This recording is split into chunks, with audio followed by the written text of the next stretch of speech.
If you say today is a good day, do you still have bad days then?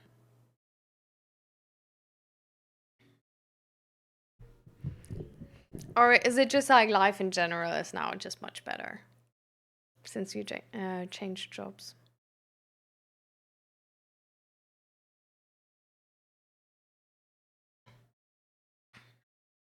Because like winter's starting, right? So I don't know. There's gonna be a lot of. I feel like we're getting to the point. Like I think we're still sort of like we still have a few weeks, but I feel like we're getting to the point where like winter depression is gonna hit. Um, so that's gonna be a few interesting talks. I used to travel around dealing directly with intense customers, McDonald's, KFC, etc. Oh, damn, okay. We needed stuff fixed straight away while people are stood watching. Mm. Yeah, no pressure, right? No pressure. It's just they're like breathing down your neck, and you literally probably like hear them like, oh my god. Ooh, you need to be a special type of person, I feel like, to like that or to just sort of tolerate that for a longer period of time. I think that's so stressful. So now you're sort of like just like an online support, like talking to people. I still have very bad days. Social anxiety can kick my butt some days, but I have more good days than bad now. Oh, I feel you. I also have social anxiety. Sucks ass. It's like also so annoying, right? Because it's like you want to meet with people sometimes. um like you don't really want to isolate yourself from society, but it's just sort of like hard to take part in society. Yeah. So that's probably like really good for your social anxiety then, right? To be able to work at home. Like when I was working, I also like started from working at home and I loved it. Mm, I loved it so much more. Like I was working in IT, not IT support, but just like software developer.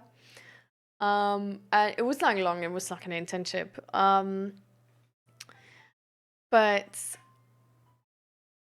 I don't know. I was in this like office with three other people. So there were like four tables. One of those was mine, and then three other people's. And I don't know. It was.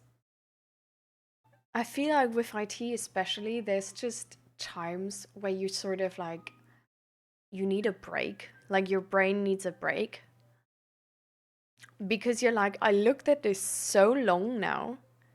I don't get anything at this point anymore. Like it's sort of like when a problem is like hard and then like you look into it, you're like really concentrated the entire time. And if your energy then sort of like bottoms out before you have the problem fixed, I feel like it's just, I don't know, you just try to look more into it, but you don't get anything anymore. And it feels like a foreign language or something. Um, and it doesn't like, I personally, I don't notice it that easily. So I only notice it when I start to believe that everything could be the problem now because I'm like, so it could come from here too and there too and this and because like before that wasn't really my concern, but at some point my concentration is like so low that I'm not sure about what I know anymore. And yeah, I feel like then you just need a break. And I feel like being in the office is so annoying in that moment because it should be normalized to take a break like this, right? But I always feel so like back then especially, I felt so watched, sort of. Like if I now just like sit back and like, like breathe for like 5 minutes to sort of like calm down, or if I just like go grab a coffee now, which is, I don't know, like the third time today or something, then like people will sort of be like, oh, yeah, she's not working properly or stuff like this. And I don't know, I loved it at home way more. Yeah, exactly.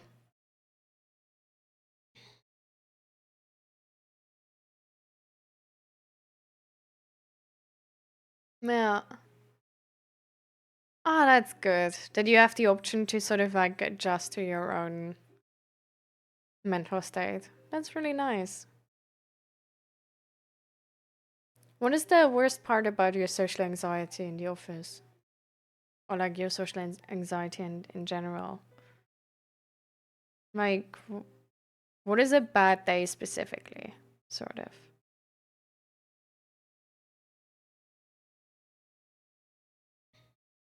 Thankfully, my office is only me and oh, nice. Hmm. I bet. Oh, that's great.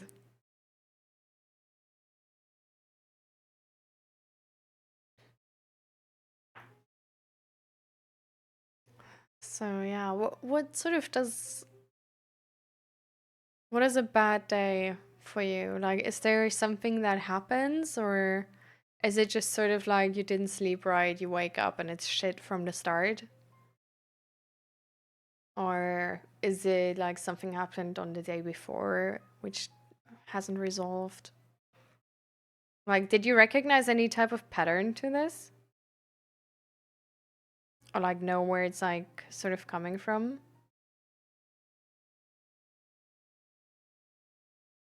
For me, it's been like really helpful to sort of I don't know, like to get an idea of what like overstimulates me, um and what's sort of like crashing me out, to then be able to sort of not necessarily avoid those situations, but just in those situations care better for myself. A very bad day will be laying in bed shaking, not wanting to see anyone. But thankfully that hasn't happened for a few years. So now when tired I still get anxiety attacks, but I have tools to stop them. But then it takes a few hours to recover. Hmm.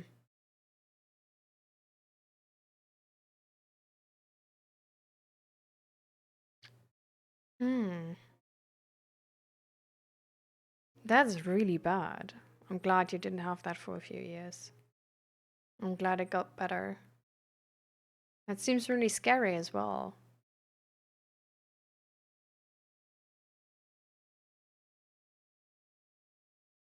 Do you want to share what the anxiety attacks are sort of like about?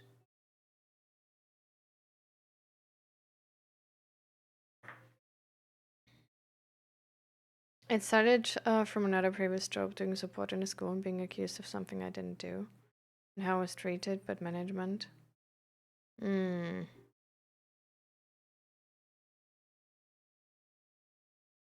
So that's sort of like where the anxiety is coming from. That you sort of are then like triggers that like other people, like situations where you think like other people are sort of like suspicious of you, and or like, I don't know, like talk bad about you or something like this.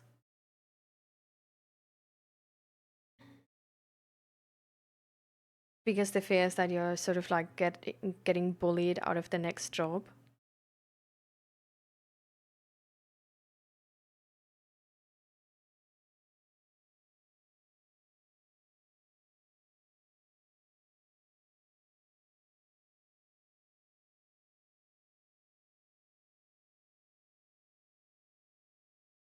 Hmm. Being aggressive.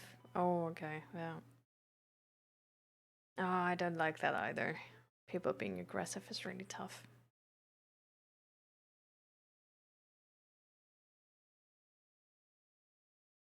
Is it just like openly aggressive?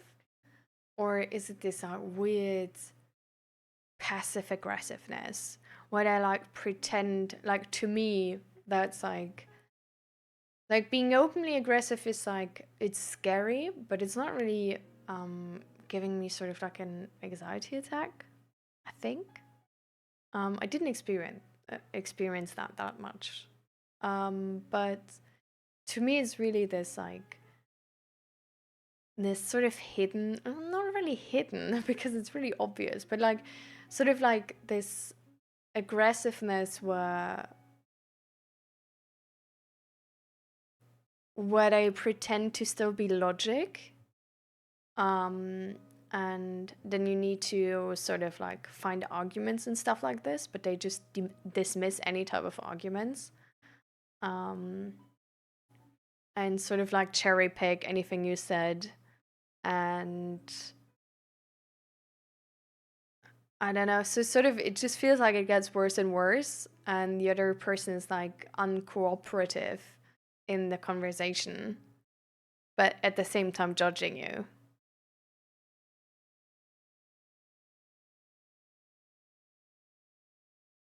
Yeah, it's not what I mean. It's not really passive aggressiveness. Passive aggressiveness is what we usually describe with that as like, yeah, just like these like snarky remarks or something, which is like not a situation that escalates usually.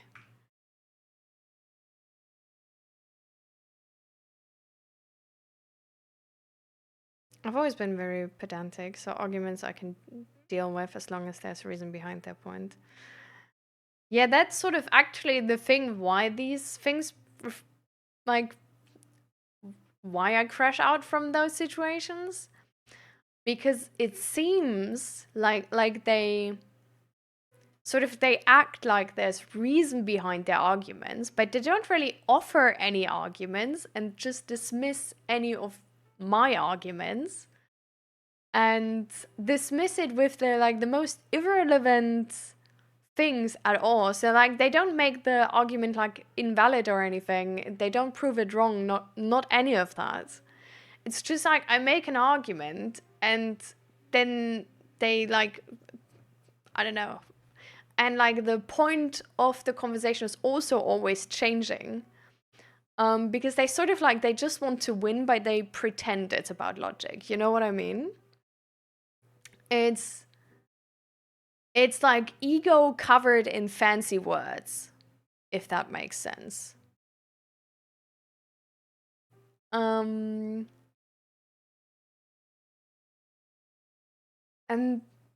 those situations are really difficult for me because I don't like, I'm probably autistic and I don't really, yeah, I always get stuck in these. Because it's like,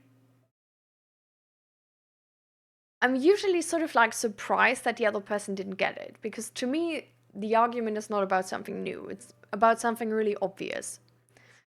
And then I make arguments, but they get dismissed. And instead of just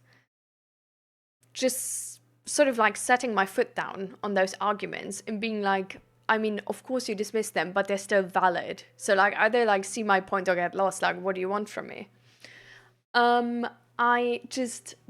I'm like, oh fuck, okay, these arguments didn't work. I need to find other arguments. And then at some point I laid out like 100 arguments, all of them got dismissed. And their argument is just essentially like, no, I don't think so. Period.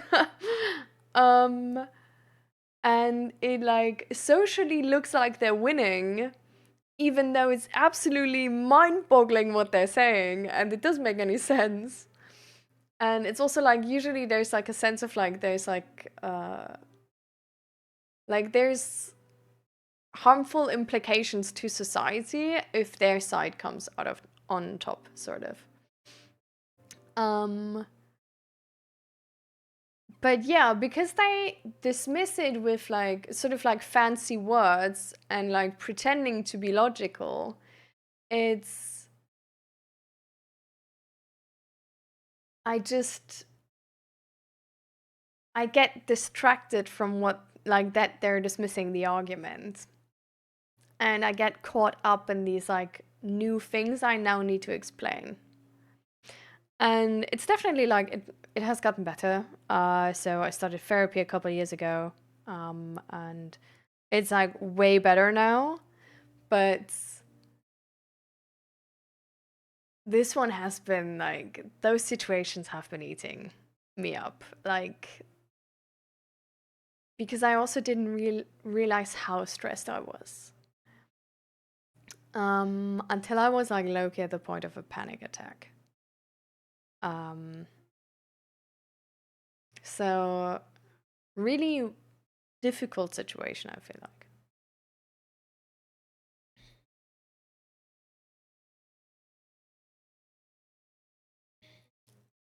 Yeah. So you also have started therapy? Like you said you now like have like different strategies to like deal with the anxiety? Did you get them like through therapy, or did you just sort of like find them out on your own?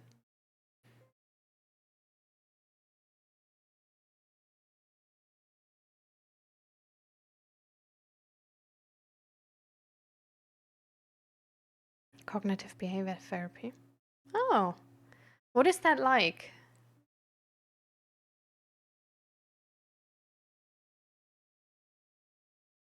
Actually, let me look it up real quick.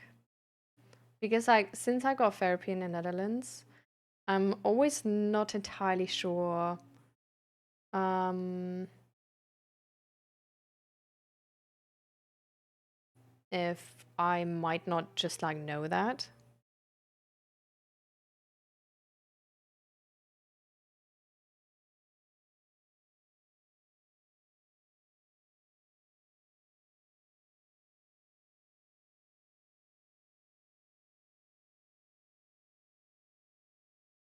Hmm.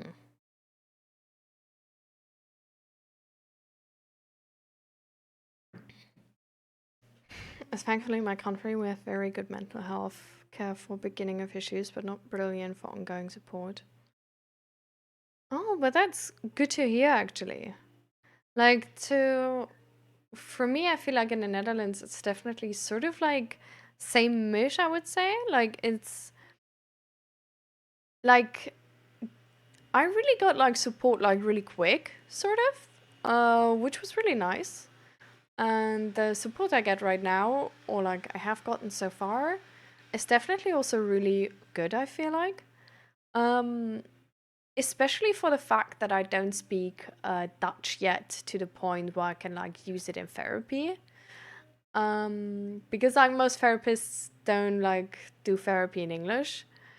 Um, but even so, I was able to like find therapists in English and actually have like a really good match with a English therapist. And I don't know, I just know that like to me like really helped. And I know that people who are actually Dutch can get like even more support from the system because they can use like all of these like different options, right? Um but yeah, I don't actually know how it's too much about ongoing support either. I just know that I'm at like a so the first year I was like at a normal therapist, and then I was sent over to sort of like a specialist, which is sort of like they then have like it's sort of like a bigger thing with like multiple different therapists where they have like a section for like trauma therapy, a section for uh like art therapy and sport therapy, and then like personality disorder part, and then I don't know, like many others. Um and you sort of then get like you have like your main therapist, and then you sort of get other therapists at that as well with like all the different things you want to do, sort of. But all of that is still sort of timed. Like they want you to be done with this within 2 years. Um, and so for me, I'm like about to end my therapy there. Like essentially like end of this year is probably my therapy is gonna end. So it's like, yeah, I was standing in the UK is 12 weeks. Oh, damn. But like for the specialist, like because so for there's like these like sort of like there's mental health coaches or something like this where you can get like an appointment like the next day essentially at your doctor's like your doctor's place sort of.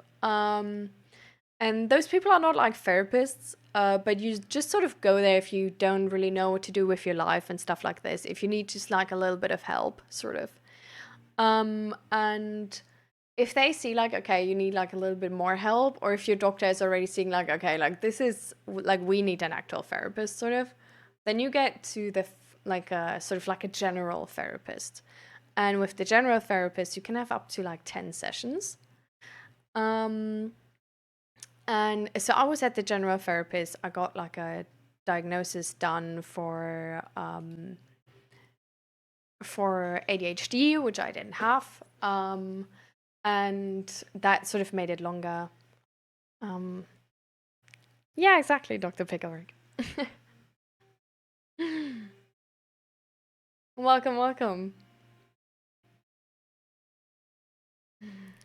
We're at the moment just like sort of like generally talking about therapy and how therapy works in the Netherlands, and for Vertonian has explained how it works in England actually.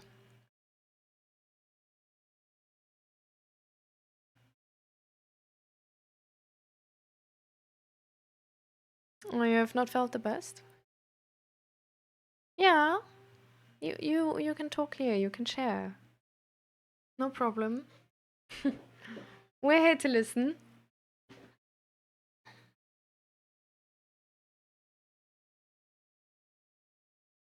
Yeah. So for me, for the specialist therapist, it took like looked like half a year to actually switch there and get help there. But with them, it's like 2 years. It's maximum.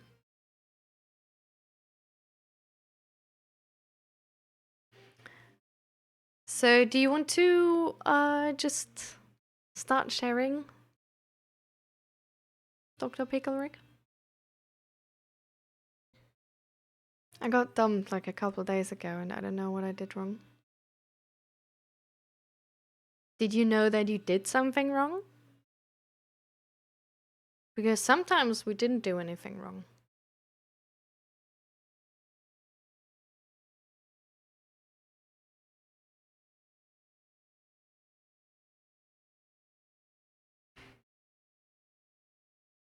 Mm. I mean, what did they said when they dumped you?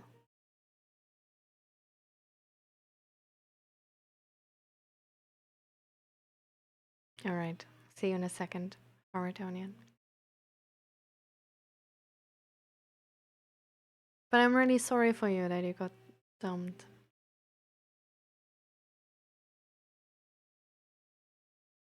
It was your first relationship and it lasted 2 weeks. And you feel used. Oh. Can I ask how old you are?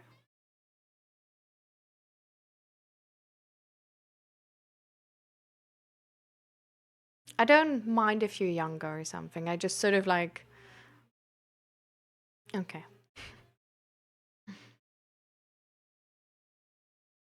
It's. If it helps you in any way,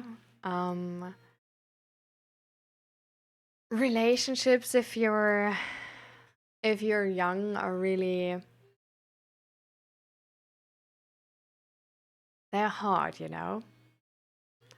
Because people don't really know what a relationship means. And they also don't really know how to articulate what it means for them. Because especially if it's your first relationship and maybe also the first relationship with the person you've been with, it's there's like a lot of sort of like guessing, just seeing from adults, seeing from their like from people around them, and then just being like, okay, so this is what you do, so I'm gonna do that now, but not really, like knowing why. It's a fad. Even then, I think most people still don't really know what relationships are really about. Because if you're like young like that, you don't even really know what you yourself are about, right? You don't really know what you need or what you want or what you look for in someone.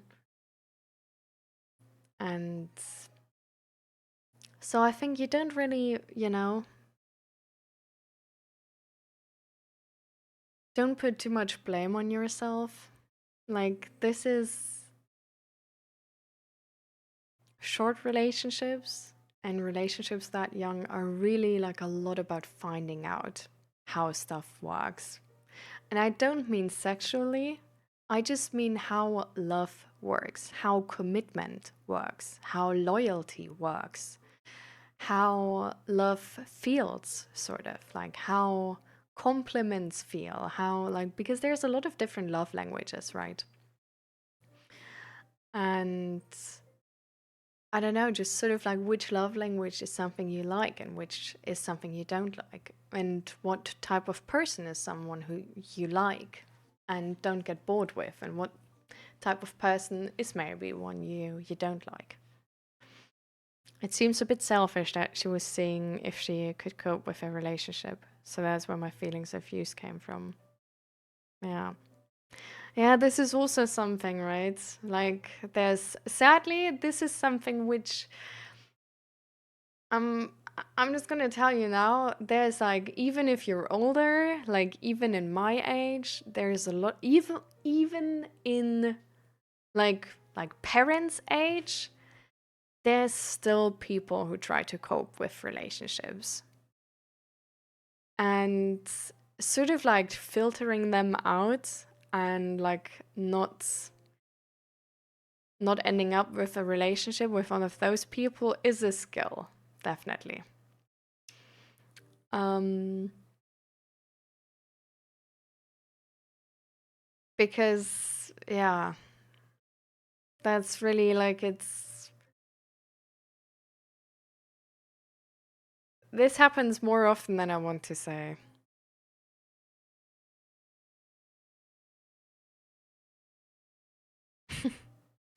Yeah, this is not really surprising me actually.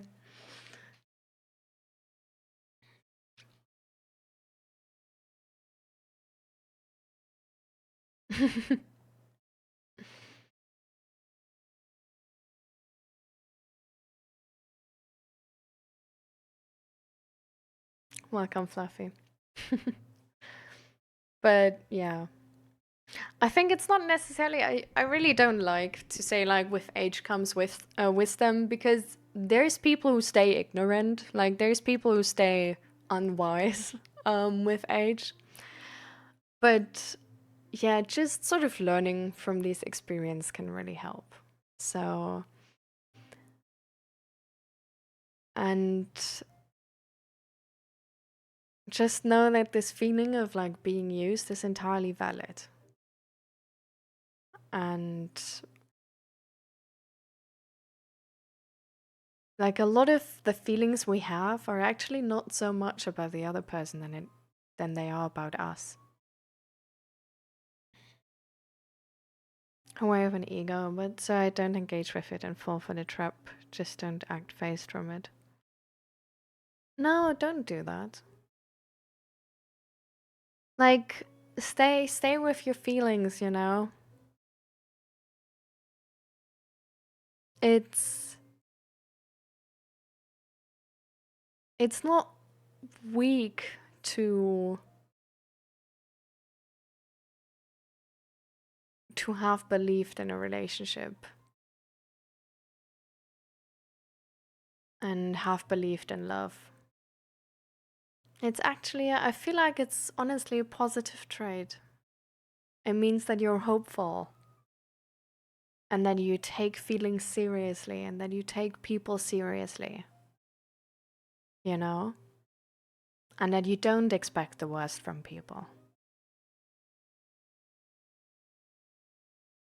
And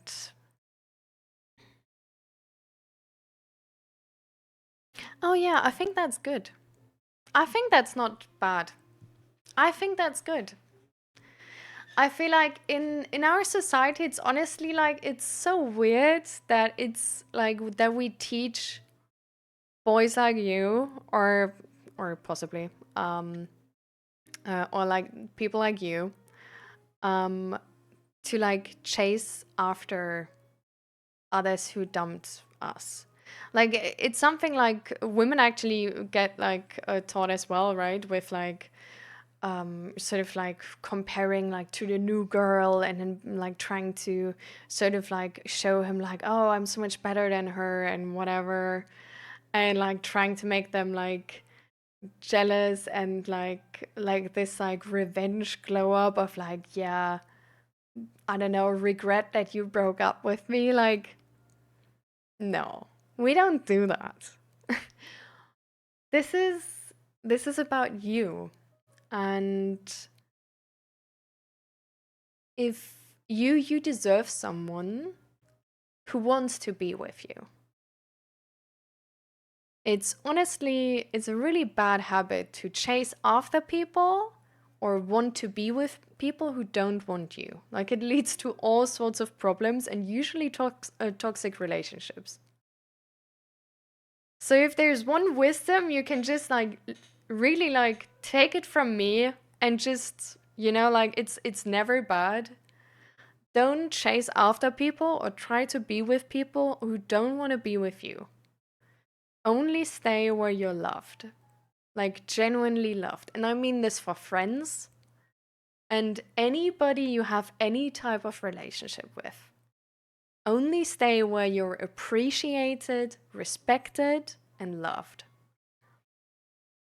You don't need to, like convince someone to love you. Like also you can't. Like that's the other thing. But don't even try to, because otherwise, like, what is that love worth, Like, she told me I don't want to do this anymore, so I said, okay, and I'm just not acting fast, so she doesn't benefit from it. She looks like the bad guy here. I don't like having anyone feel bad, so I just said we choose to and not her. I mean,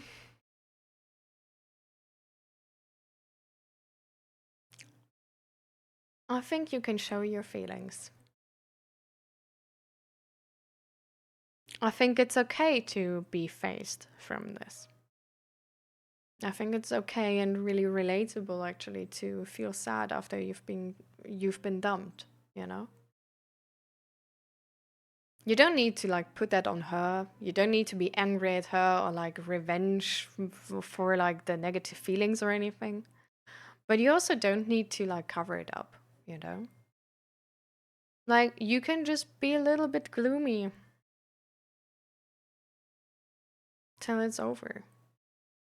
Like you can like I don't know like there's consequences to behavior. And it's okay if like in the next I don't know like group work you don't want to be in a group with her. And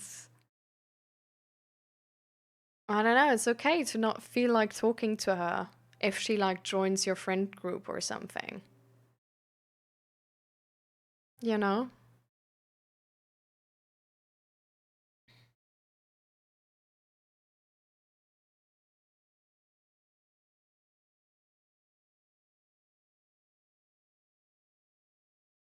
And I feel like in a weird way, we really need to feel the feelings. At least I didn't get dumped after a couple of months. I think that would have been worse. Yeah.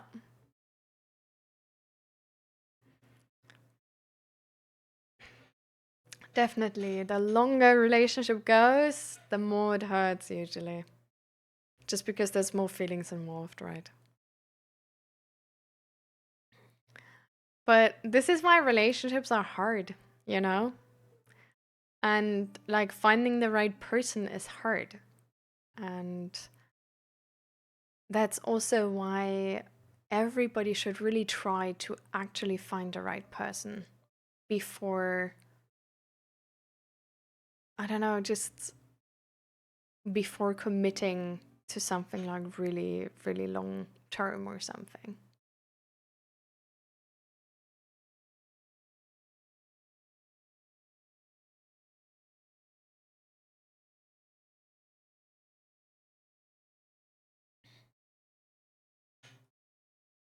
Hmm.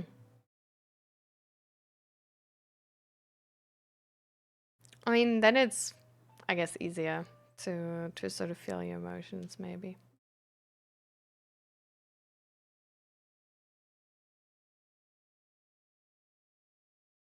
But yeah, I don't think it's too much about you. I think she doesn't really know what she's looking for, you know? And you probably also don't really. And I think she maybe can't really articulate what she needs from someone or a partner, you know? And ads?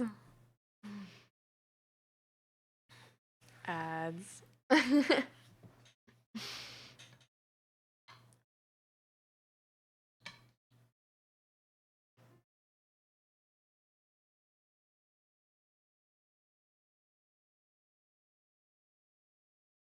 Just gonna wait till you guys come back.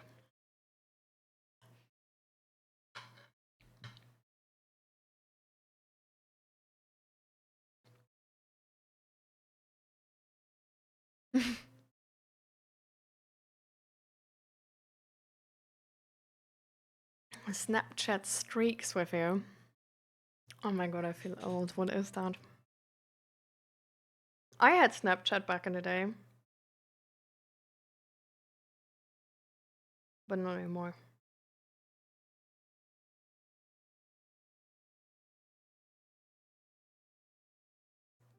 Okay, so she's still sending you snaps?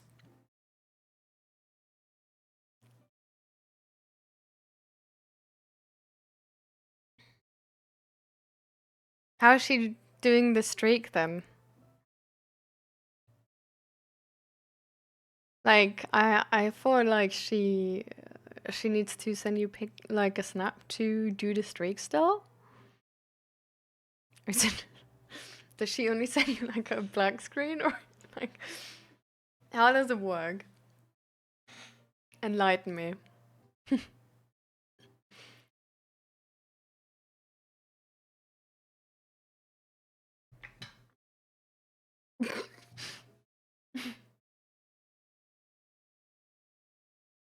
Just unfriend her. I don't know. Like honestly, this is something you can do for yourself now. Like this is actually like, you know what? Let's get into this.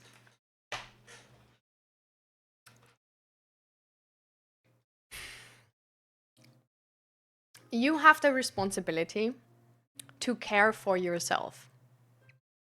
And there's a lot of things where society tells you like, oh, that would be dramatic, that would be too much, this would be this, that's whiny, whatever, whatever, whatever. There's a lot of things and expectations society has and puts on you.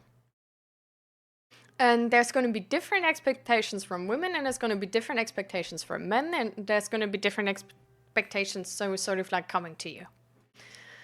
And there's one thing like you can never do it right. You can never do it right. Like for other people. Because other people will always be like, I don't know, well, you know? Like you can never make everybody happy on this planet. This is not how it works. You're not meant to be everybody's friend. You're not meant to be good with everybody. Okay? Um But what you can do, and how you can do it right, is You do the right thing for yourself.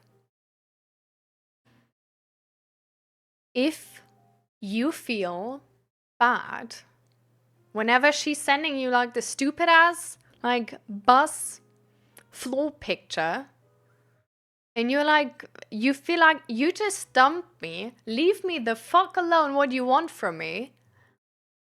Unfriend her. If you want that. Or block her, or tell her to stop sending you those pictures. You know? And it doesn't... And if you then get any looks, first of all, again, you can't do it right for everybody. Second of all, if it's really bothering you, you can just ask. You see that look and then you just like, why do you look at me? What have I done? Explain it to me. You know? Like you can ask for clarification on those looks to like try to find out. But on the other hand, you also don't really know what these looks means entirely. Like there's a lot of different things going on, I'm sure of it. Some of those people might actually like think like, damn, okay, like there's actually consequences. Like he's now like distancing himself from her. Like what? You know? Welcome everybody. Thank you for the raid. Ace Clockwork. Welcome, welcome. How you guys doing? We're doing a mental health stream. And at the moment we're talking with Dr. 𝔹𝕃ℂ𝔻 because they have recently been dumped. Yeah. If she does boring pictures, I'm gonna take black photos. You don't need to take any photos. You can just also send her no photos. You know?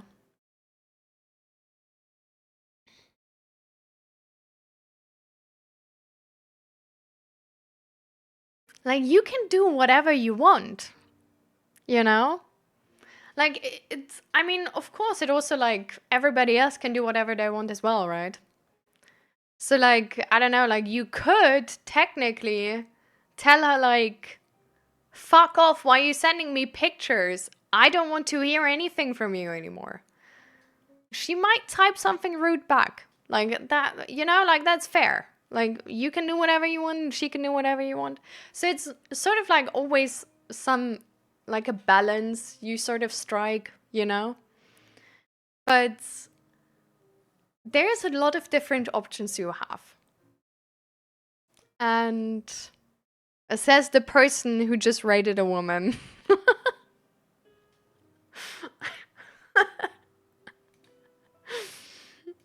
Exactly.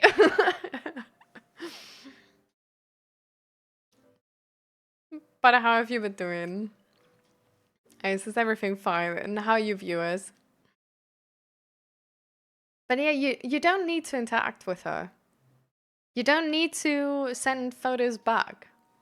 You know, if you don't want to have that streak with her anymore, then don't.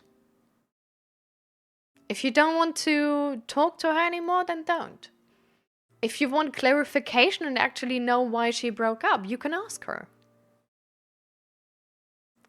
And it's, you know, you probably won't get like anything you want.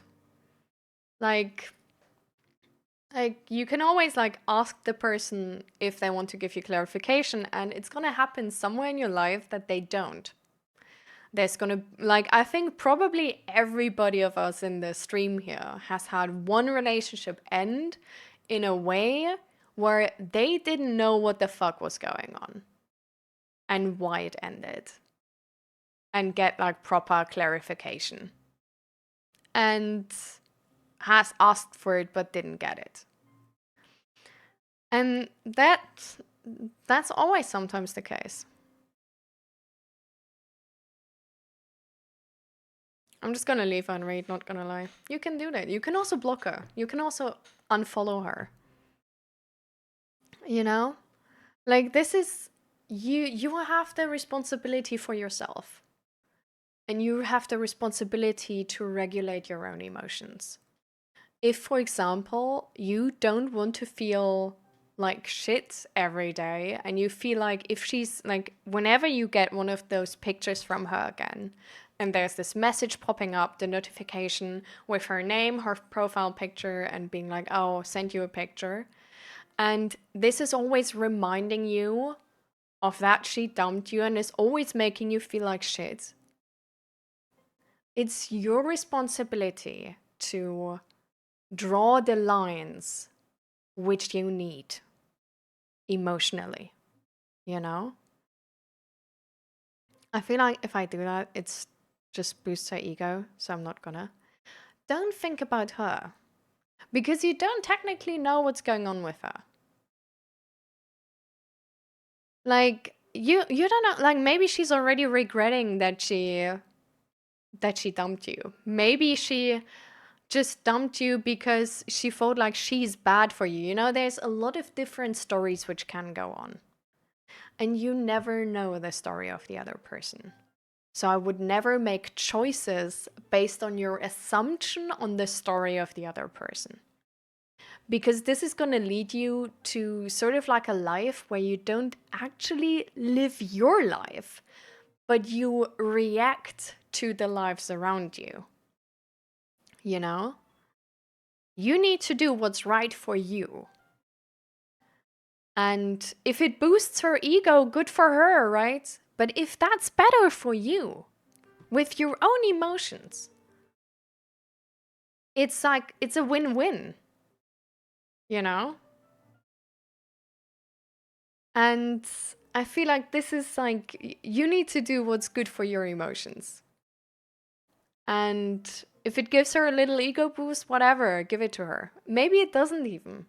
Maybe she's gonna regret it and she's gonna think like, oh, damn, like I fucked up or something, you know?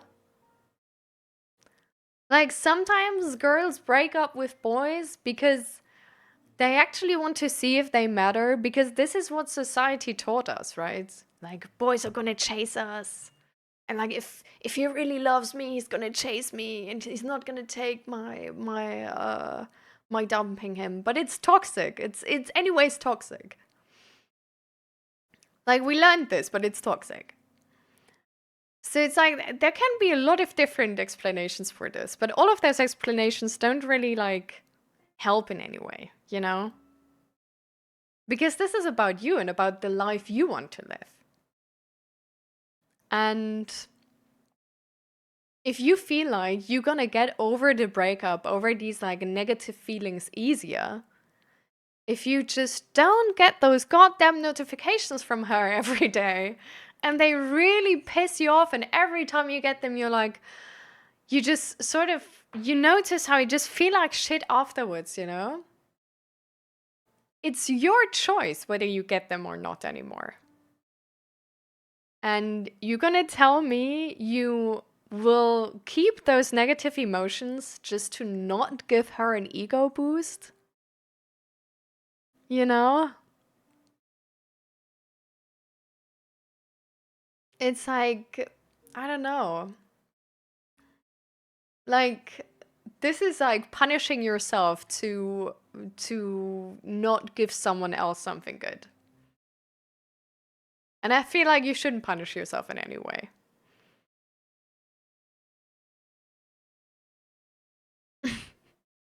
Do I even want to know what you did in the morning?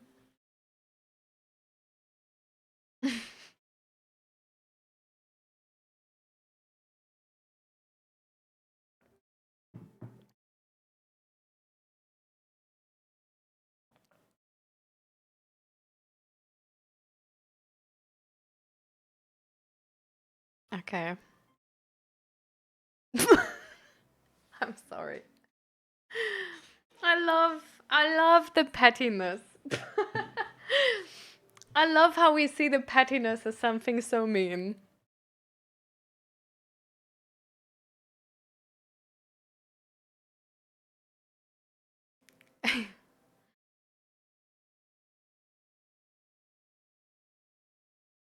I mean, she's ignoring you too. Like that's you know, it's not maybe the fine option or whatever, but you can do that. Like, you don't need to be polite to everybody, you know that? Like, I mean, it's of course like you should be polite to everybody who has to hang around with you, sort of.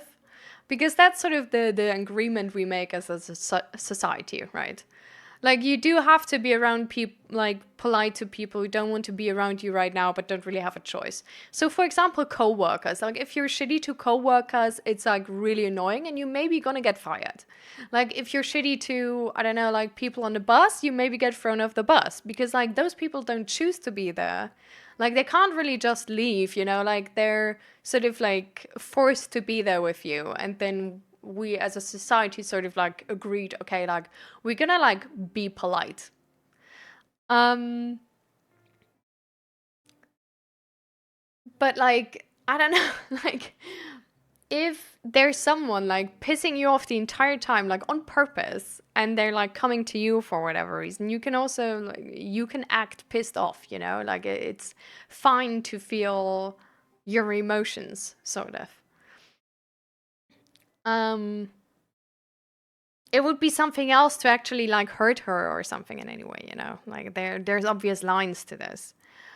But it's also like, I don't know, like the sort of pettiness also shows how it's attached to her still, right? And I feel like the easiest thing to get over it is to detach the emotions from her. And what I sort of mean by that is that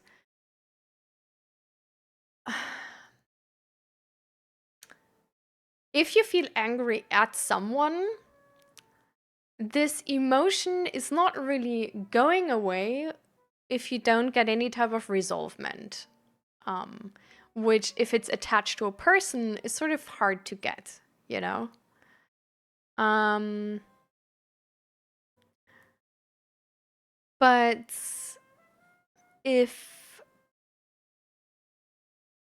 you, rather than that, just concentrate on the feelings you feel, that you're sad because you were dumped, and you feel used because the relationship went 2 weeks and then like out of nowhere it just ended. This is something you can resolve on your own, you know? And sort of like I said before, it can, like, people can hurt us without even sort of like meaning it, you know? Like, she might have the inner story that she didn't want to pull you down, because she thought like she's bad for you or whatever. She might have the inner story that like she needs to test if you really love her and like see if you're gonna chase after her.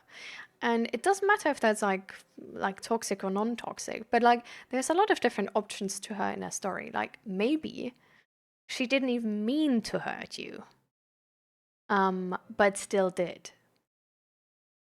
Um, and this is not really something which is like then really attached to her, right? But it's just something like you were hurt by this. And this is something you tend to, and you have the responsibility to fix. Like, if you feel hurt, you have to sort of like help yourself with those emotions and regulate those emotions. And if you, for example, you stay in situations where you feel like shit and you like are reminded of that hurt the entire time because, for example, you keep that Snapchat chat with her where like always the notification is sort of reminding you of that. You maybe, I don't know, like you pull those pranks again, which is also like really focused on her. And then it's like every day, multiple times, it's going to be about her and not about you. Um, and I don't know, I feel like this is something where, I mean, you can do, but I don't think it's really, it's changing anything. Yeah, just do it.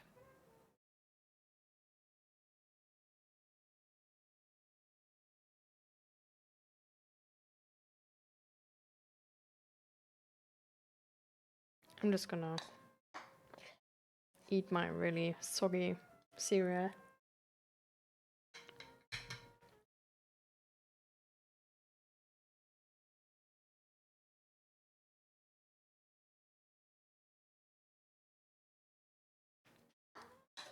You can't? What do you mean? You don't remember?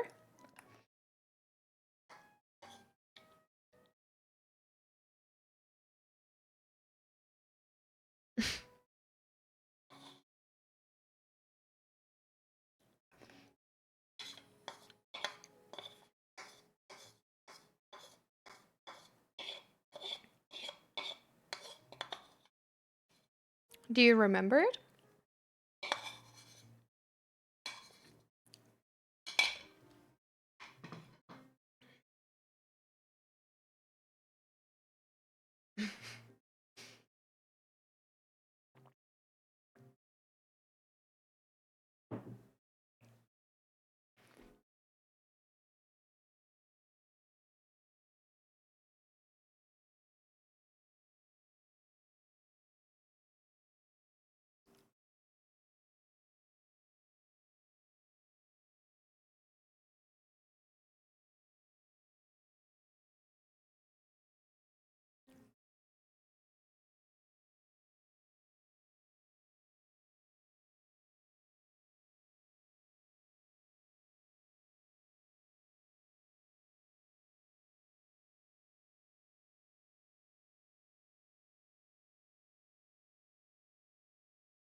Mm.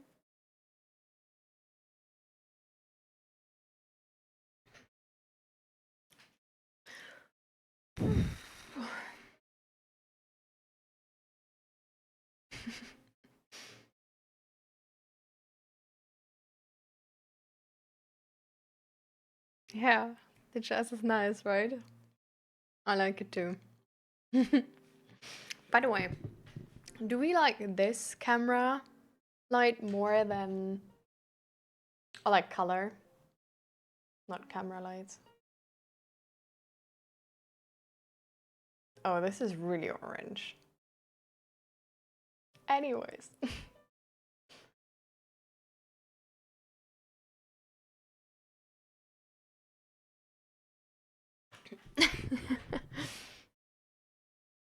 The orange one is when I have the like windows open, I think. That's when it works really well, I think.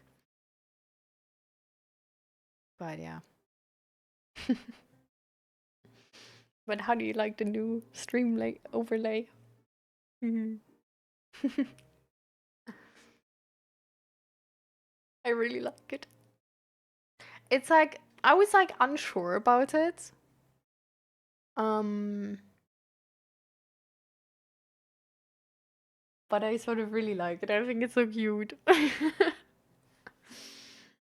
I don't know, like I feel like, oh, but then it's not so professional. I don't know. But I just felt like I really like it. Okay.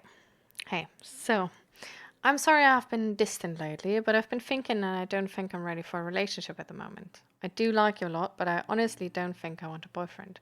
I'm also worried about me doing a tour next year and how the lack of availability I will have for you in the near future. I also find myself more comfortable around my friends, so I will often hang out with them. That's not it.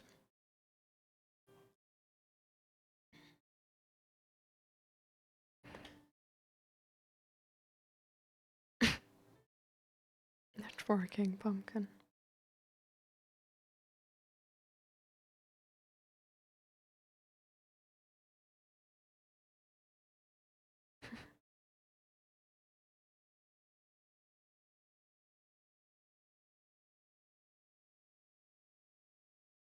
Love it.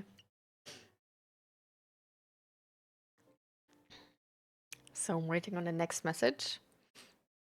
At least that's how I interpret it. That's not it.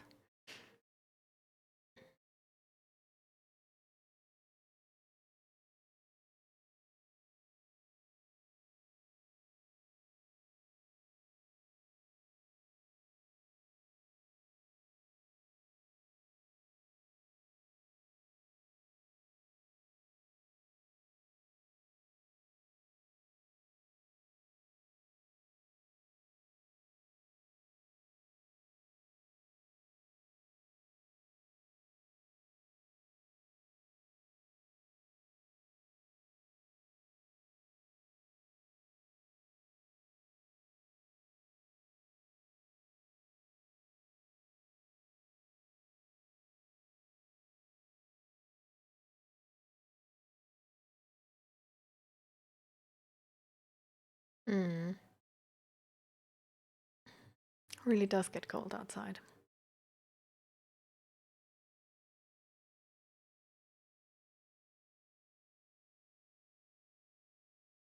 For us here as well.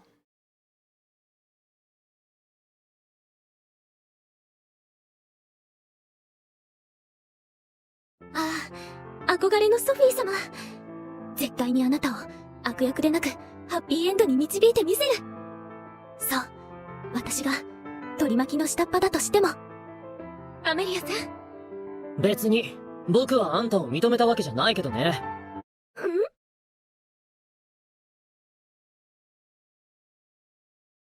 それは10年前の挫折から友達もなく一人だった私の幸運の出会い。私たちと一緒にお話ししませんか？優しく公平で平等、優雅で自信に満ち溢れた姿。それは私が幼少時に憧れた完璧な霊嬢そのもの。ソフィー様はそんな存在であり続ける。そう思っていた。聞いてるの？アメリアさん。はい。いけない。ついソフィー様の美しさに見とれてしまってたわ。まったく、あなたという方は見た目が地味で存在感も薄い上、楽しくおしゃべりもできないなんて呆れてしまいますわね。はあ。皆さん、彼女は私の友人よ。そのような言葉はおよしになって。それよりアメリアさん、お茶のおかわりはいかが？はいありがとうございます。私のような取り巻きの下っ端にも気遣ってくださるなんて。やっぱりソフィー様は素敵な方だわ。とはいえ、まあ皆さんは納得いかないわよね。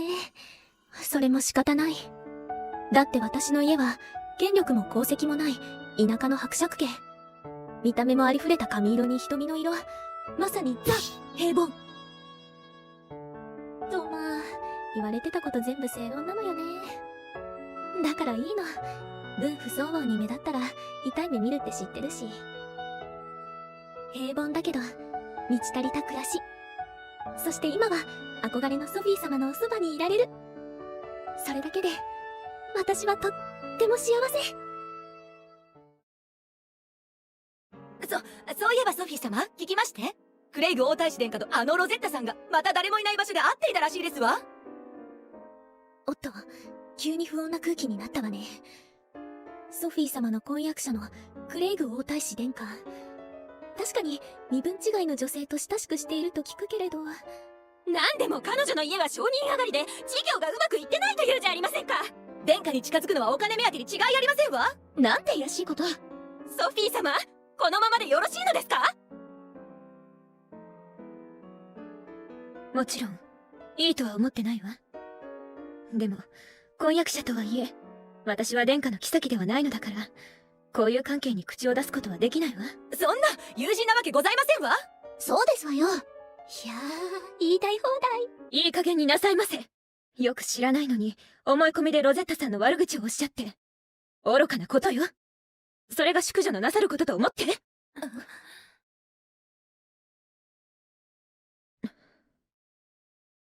私のせいで雰囲気が悪くなってしまったわね。ごめんなさい。今日のところはこれで終わりにしましょう。さ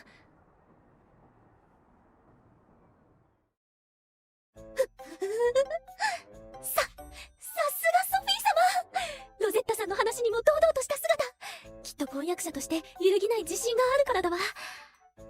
まあ、皆さんには通じてないみたいだけど。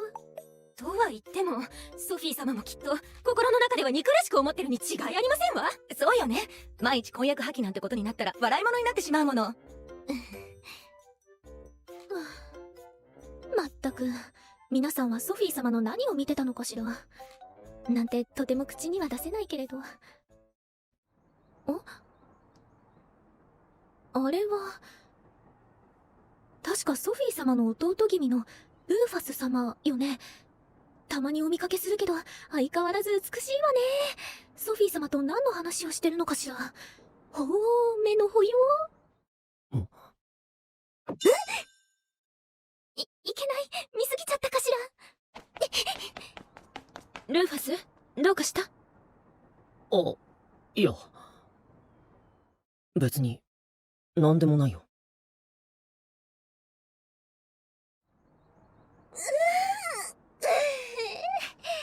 さて、これからどうしようかしら。今校門に行くと帰りかけのご令嬢たちに会っちゃうし。そうだ、図書館に行こうかしら。新しい恋愛小説も借りたかったし、放課後は人がいないから気分転換になるわ。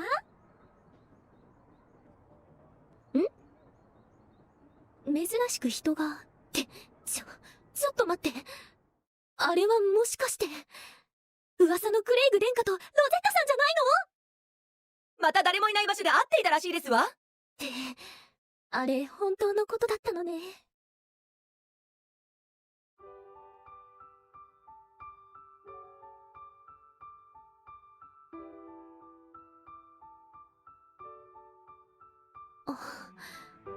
あのお二人の表情、まるでえ、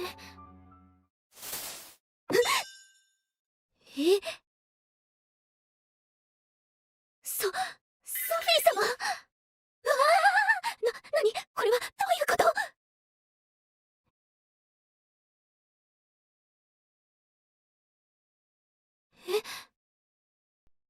ソフィー様。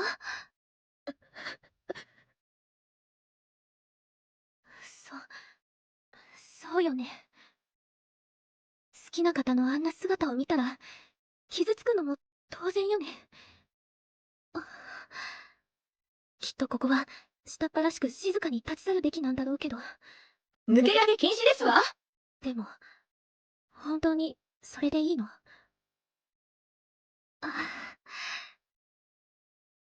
やっぱりダメ。ソフィー様、よければお使いください。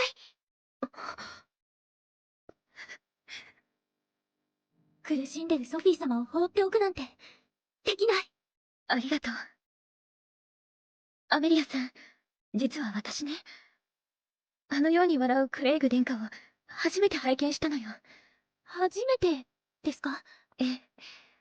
思えば話しかけるのはいつも私からで、殿下から話しかけられることなんてめったになかった。きっと、殿下の私に対する振る舞いは、婚約者相手に義務を果たしたお姿で、好きな相手へのものではなかったのね。ソフィー様、そんな。いいのよ、アメリアさん。だって、何もかも違うのよ。私や他の皆さんへの態度と明らかに、殿下は、純朴で天真爛漫なロゼッタさんに惹かれているのが、一目で分かった。ああ、私はどうしたらいいのかしら。どうすれば殿下を振り向かせることができるのかしら。彼女に嫌がらせでもして遠ざければ、殿下は私を見てくださるかしら。ソフィー様、嫌がらせ？いけないこととは私も分かっているわ。でも、それしか方法が思いつかないのよ。まさかソフィー様がそんなことを言うなんて。っていうか、これって恋愛小説の悪役令嬢のように破滅に向かう流れでは？憧れのソフィー様が破滅してしまったら絶対に嫌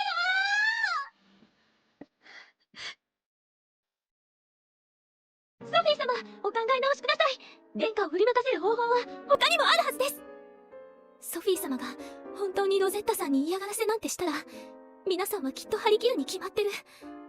私も嫌がらせを強要されるかもしれない。私としてはそんな揉め事には関わりたくないけど、そこで離れて私に手を差し伸べてくれたソフィー様を裏切りたくはないし。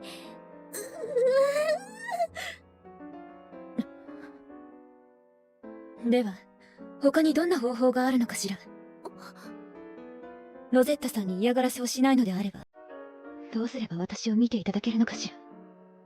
どうすれば殿下に好かれるのかしら。なんてそんなことを聞いてもアメリアさん困ってしまうわよね。ソフィー様、確かに私は地味な取り巻きの一人に過ぎない。では私に少しお時間をください。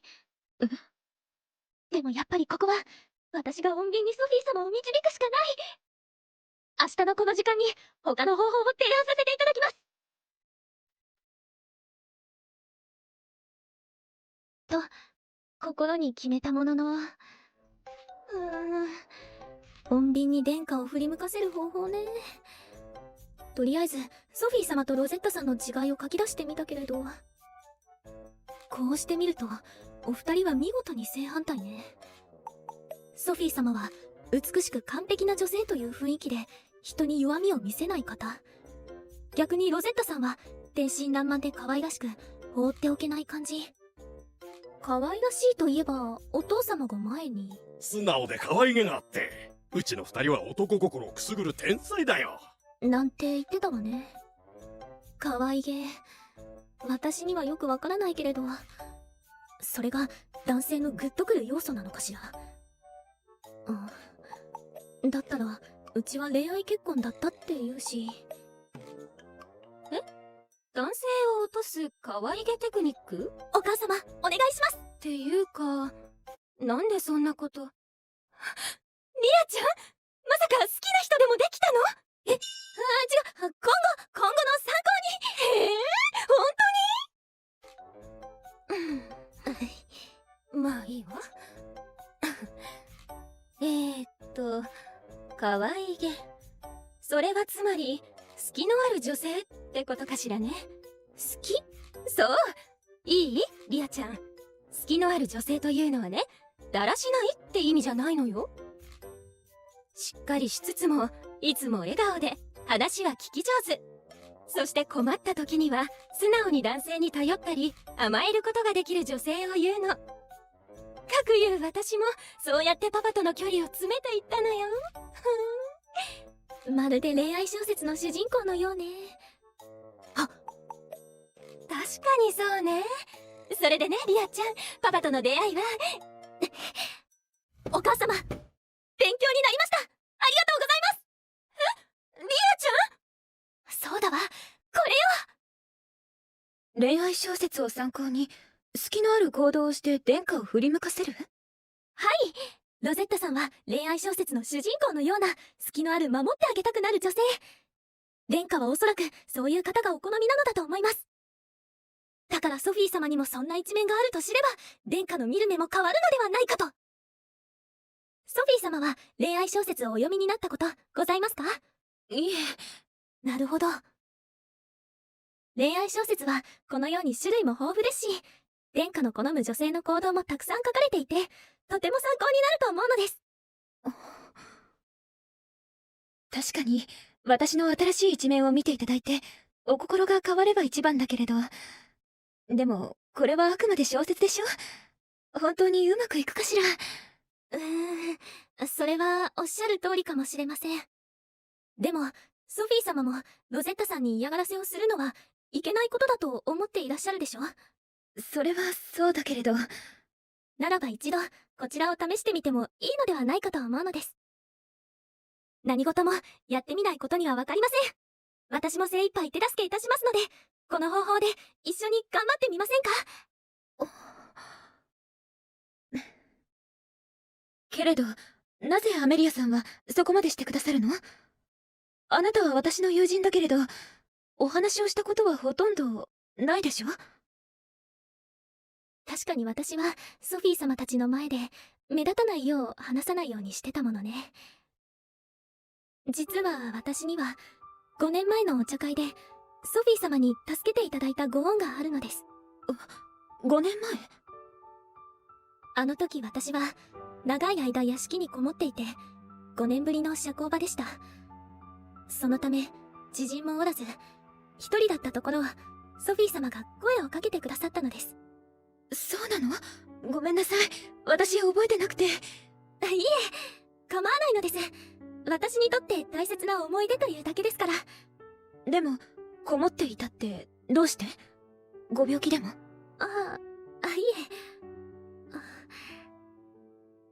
ソフィー様になら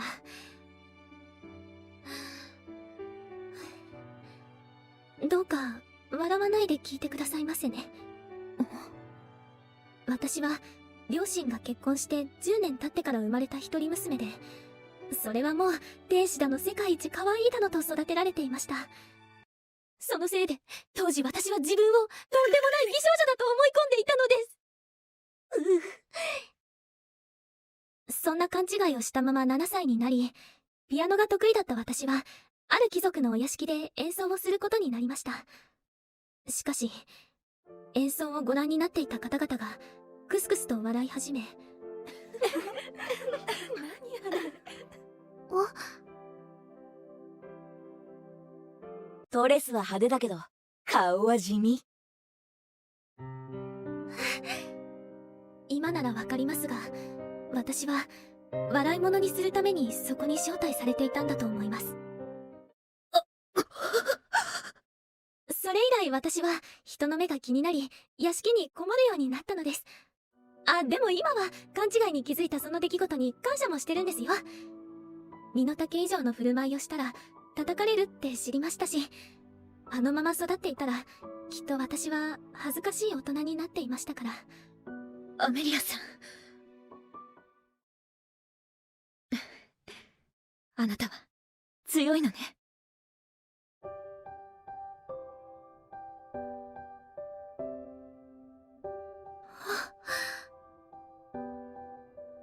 いえ、そんな。温かい。お話を聞いて納得したわ。あなたはいつも一歩引いた場にいらしたから、本当はお一人が好きなのだと思っていたのよ。いえ、目立つことを避けているだけでソフィー様の近くにいることは本当に幸せなことだと思っております。ありがとう。この恋愛小説、私も読んでみるわね。ソフィー様、それって。ええ、アメリアさんの話を聞いて私も前向きに進んでみたいって思ったの。本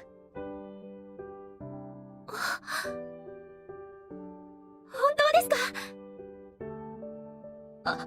でも一つお願いがあるのだけど、今回のことどなたかに話されたかしら？いえ、そう、実はこのことは二人の秘密にしていただきたいの。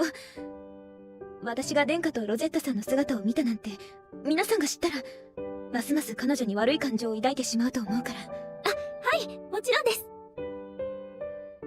よかった。ではこれからよろしくお願いね。頼りにしているわ。まさか地味で下っ端の私にソフィー様へご恩を返すチャンスが訪れるなんて思ってもみなかった。はい、よーし、ソフィー様の期待に応えるためにもこれから頑張るわよ。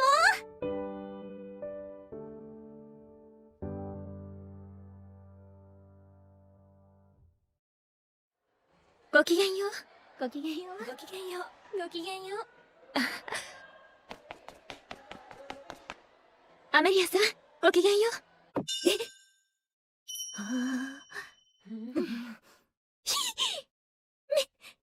てる。朝は驚かせてしまったようでごめんなさいね。いえ、大丈夫です。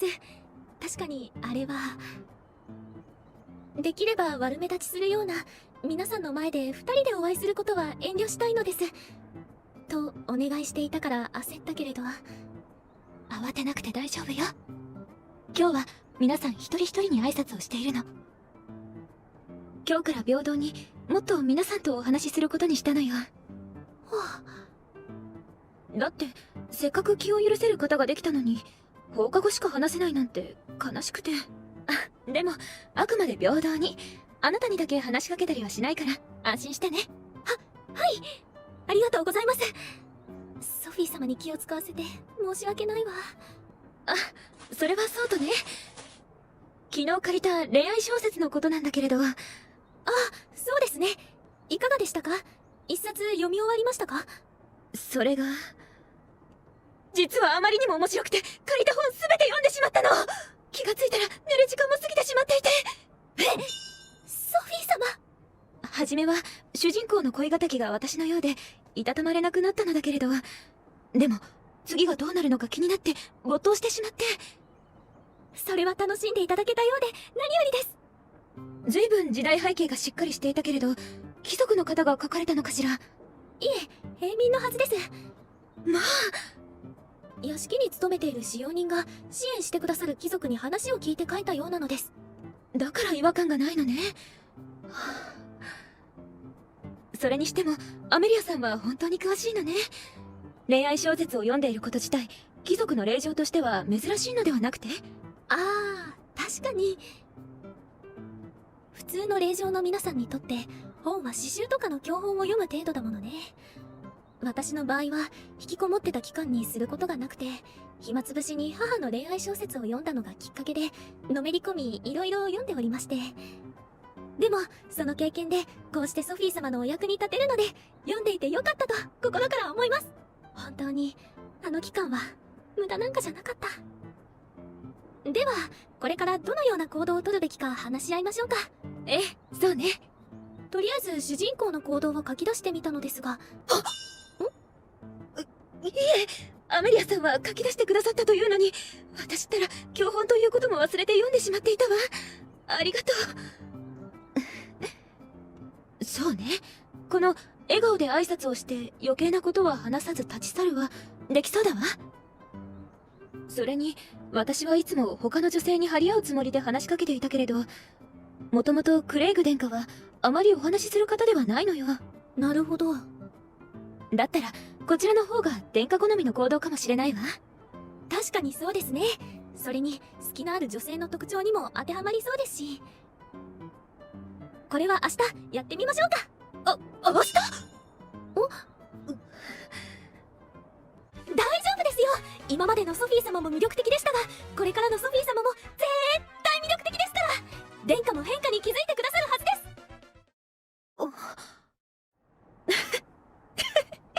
す。ごめんなさい。あまりに真に迫っていたものだから。ソフィー様は美しく完璧で隙のない大人びた方だと思っていた。でも本当はこんな可愛らしい笑顔も持っているのね。ありがとう。頑張ってみるわ。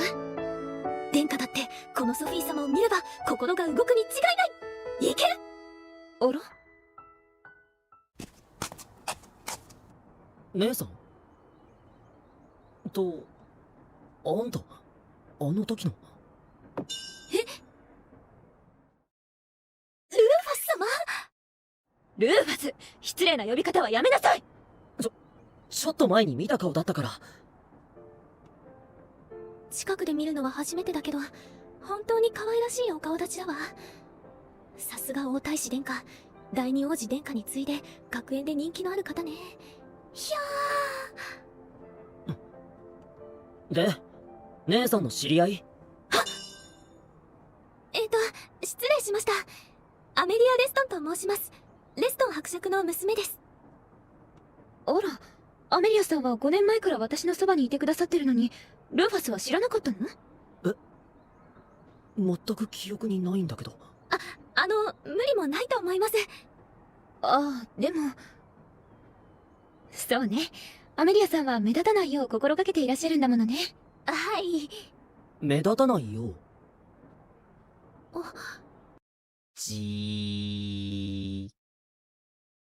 変なの？ルーファス！いいのです。では私はこれで失礼しますね。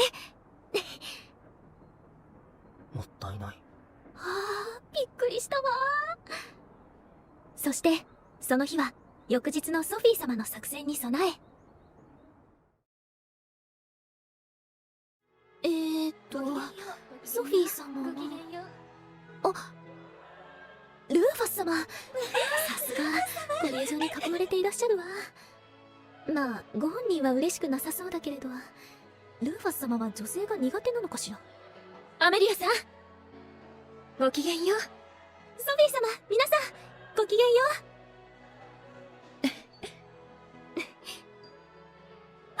クレイグ王太子殿下とマリオン第二王子殿下がいらしたわ。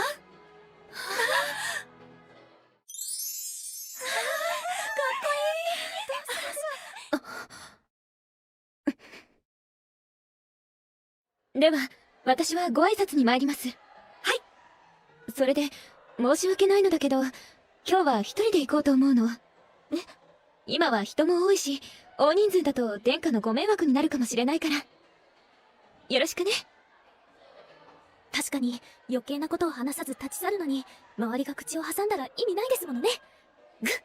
ソフィー様頑張ってください。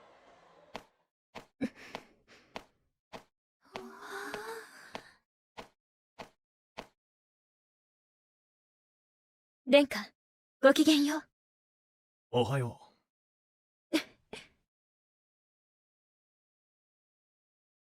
では。今日は一人か。珍しいな。早速効果が。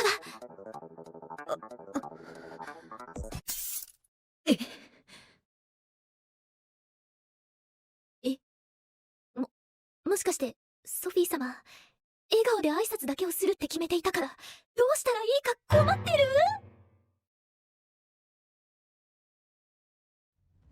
友人と仲違いでもしたのか。どうした？どうしよう。ソフィー様を助けに行きたいけれど、でもいきなり王太子殿下の前に出ていくなんて。やあ、ソフィー。さっきから見てたけど、本当にどうしたの？マリオン殿下。いつもはあそこの友人たちと一緒なのに。ビク。さすが第二王子マリオン・ルナール殿下、女子人気が凄まじいわね。ソフィー様、喋って。ごきげんよう、マリオン殿下。それにクレイグ殿下、申し訳ありません。どうお答えしようか悩んでおりました。ご心配いただいた件ですが、大人数ですと殿下が気を使われるかと思いまして、一人で参りましたの。そうなんだ。だってさ、兄上。だったら最初からそう言えばいいだろう。はい、申し訳ありません。とか言って、ソフィー、本当は兄上の顔が怖かったんじゃない？あと口調も。そのようなことは。兄上はもう少し柔らかい言い方をしたらどう？婚約者に嫌われてしまうよ。善処する。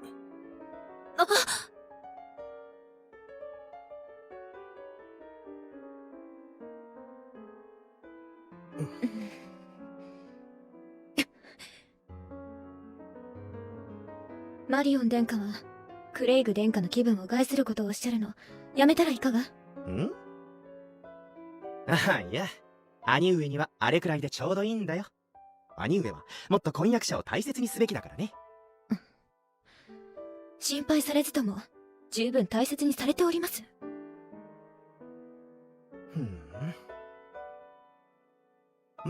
ならいいけどね。この場はなんとか乗り切れたみたいだけど、ソフィー様、落ち込んでいらっしゃる？大丈夫かしら？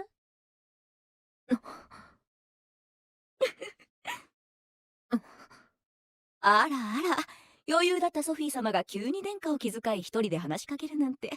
もしかしてようやくクレイグ殿下と男爵令嬢のことで危機を自覚されたのかしら？まあ今更動かれても変わらないと思いますけど、いつまで殿下の婚約者でいられるか見ものですわね。あれはダリモア公爵家ご令嬢ジゼル様。うわー、よりにもよってソフィー様が気落ちしてる今、ジゼル様が現れるなんて。ジゼル様は最後まで殿下の婚約者候補だったせいか、まだソフィー様にライバル意識を持っているのよね。ジゼル様ごきげんよう。私のことを心配してくださってるのですか？ジゼル様はお優しいですね。心配？そんなものしていなくってよ。おー、さすがソフィー様、立て直していらっしゃる。あれは。そういえば、私の友人が一昨日、注意令状と図書館の方に向かうソフィー様をお見かけしたとか。それが何か？いえね、ソフィー様は随分格下の方と親しくしているのだと思って。そちらの方かしら？離れててよく聞こえないけれど、私の話をしてる？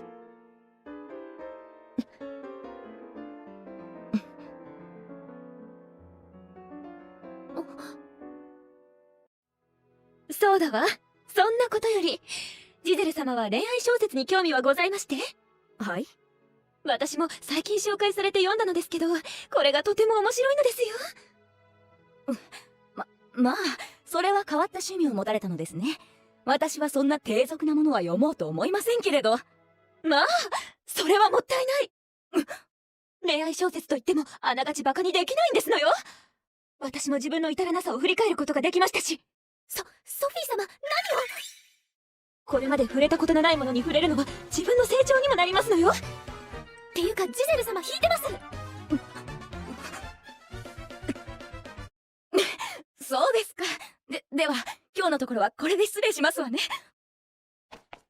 ジゼル様。ソフィー様、ジゼル様と何のお話をされていたんです？大丈夫でしたか？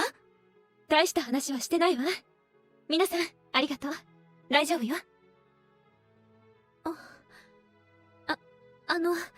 ソフィー様、ジゼル様からかばってくださったのですよね。ありがとうございました。アメリアさん。受け流すのは慣れてるし、なんてことないわ。気にしないで。それに、ジゼル様のコツは掴んでいるもの。あの方は興味のないことをこれでもかと進められると勢いをなくすのよ。ソフィー様、本当にさすがです。さあ、皆さん、鐘が鳴ってしまうわ。教室に参りましょう。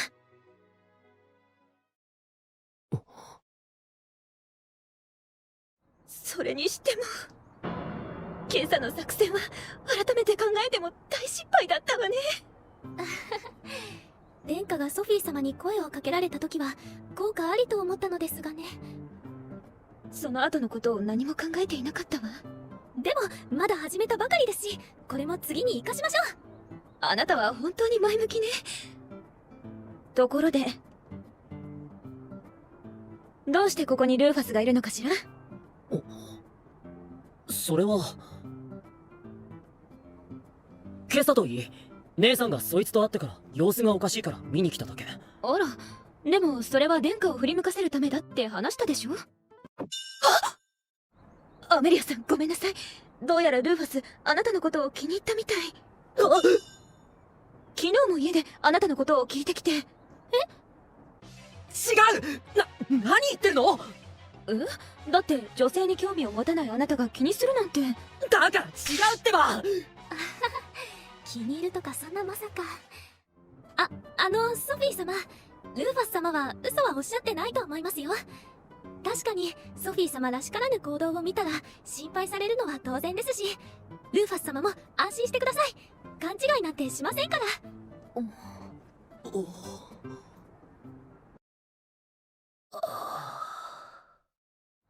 それよりソフィー様、私朝のことで気づいたことがあるのです。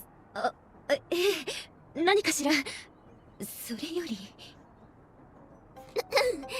失礼ながらソフィー様には予期せぬ出来事に弱い部分があると感じたのです。なので次の作戦はもっと練習を行ってから挑むのはいかがかと。確かに朝も殿下の声で頭が真っ白になってしまったし、その方がいいかもしれないわね。でも練習となると学院内だと万一誰かに見つかってしまった時にごまかしきれるか不安だわ。アメリアさんと図書館に行くところをジゼル様の友人に見られてたくらいだし。そうですね。場所ですか。ねえ、アメリアさん。アメリアさんは練習にも付き合ってくださるかしら。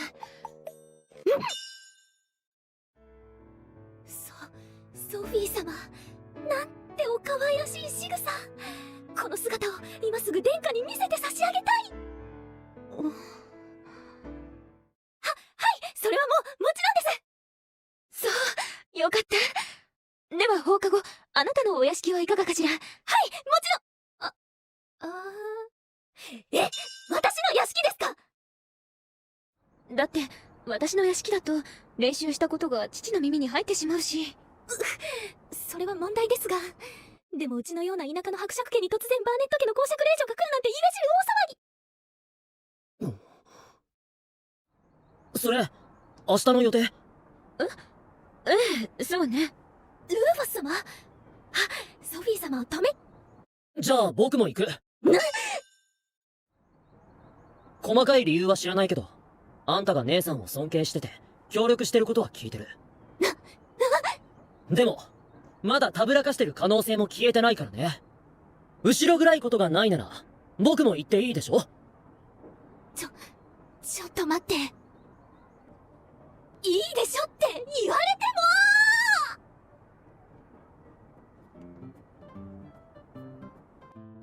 はあ、相変わらずレストン夫人は年齢不詳ね。あれで40代とは思えないわ。どう見ても20代だもの。え、あの人お姉さんじゃなかったの？ねえ、びっくりするでしょ。一部の貴族の間で有名なのよ。アメリアさんも若々しい見た目のまま年を重ねるのかしら。夢みたいな光景だわ。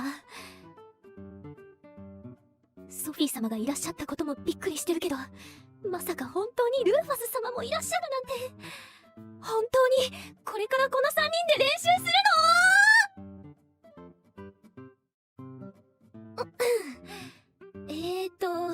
では早速練習の内容を考えたいのですが。そうね。この光景にはなれないけれど、こうなったからには開き直るしかないわよね。ではまず次の行動を決めないとね。そうですね。少し考えてみたのですが、この本にもあるグレイグ殿下の前でよろけるというのはいかがでしょう。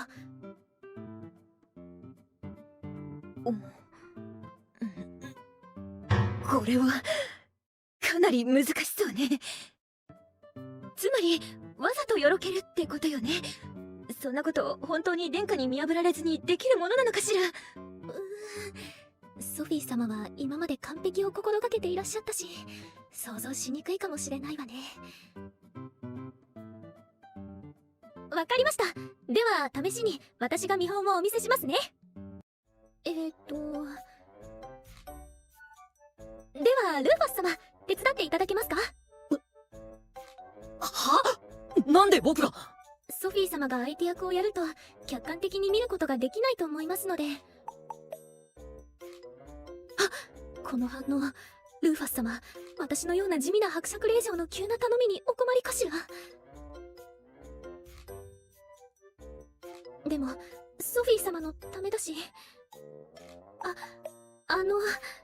やっぱりお願いできないでしょうか。じー。わかったよ。ありがとうございます。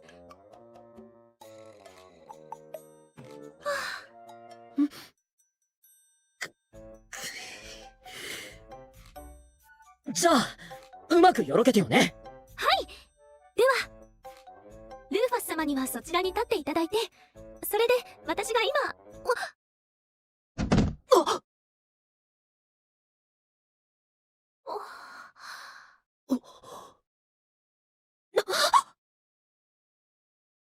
アメリアさん大丈夫？ちょっとどうしたの？今のが見本の演技です。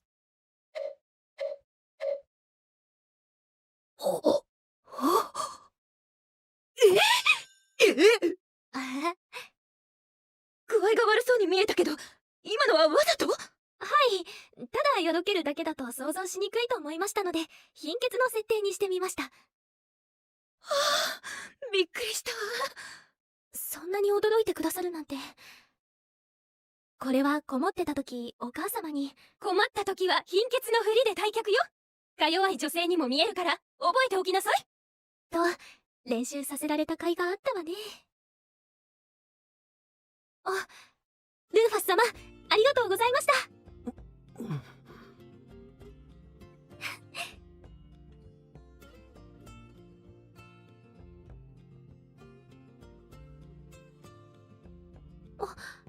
ルーファス様、どうかなさいました？あ、いや。なんでもない。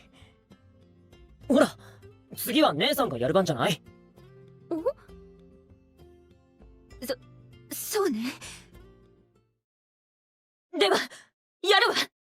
この後、ソフィー様の演技下手が発覚し、こっち、練習、こっち。練習。そして、殿下、この度はお招きありがとうございます。ああ。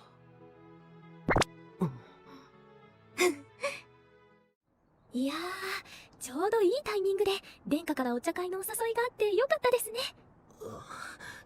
なんで僕までこんなことを。あら？ソフィー様が気になるからここにいらっしゃったのでは？私はお呼びしてませんし。それは。それにしても、一時はどうなることかと思いましたが、ソフィー様がよろける演技を習得できてよかったですね。ああ。確かに、最初姉さんの演技を見たときは無理だと思ったけど。待ってちょうだい。上限が多いわ。アドバイスの際も、あんな取り乱したソフィー様は初めて見ました。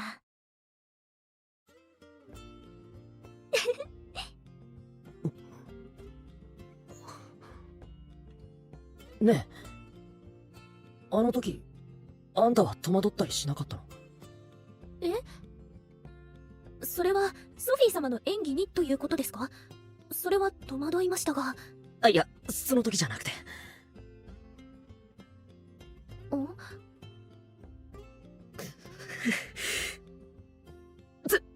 つまり見本を見せた時、僕を男として意識しなかったのかって。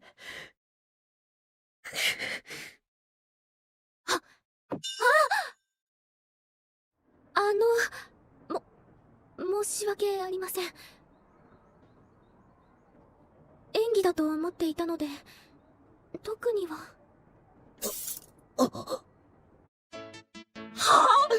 いや、もちろん、ルーファス様は大変魅力的だと思いますが、私のようなものには遠い存在で、そんな考えにすら至らなかったというか、むしろ変な感情はないので安心していただきたいというか。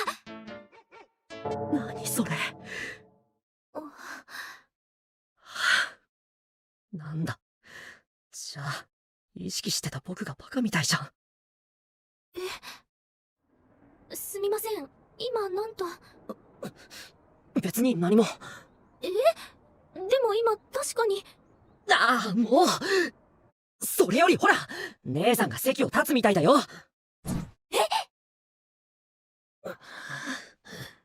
自分で言っといてなんだけど、あっさりすぎて。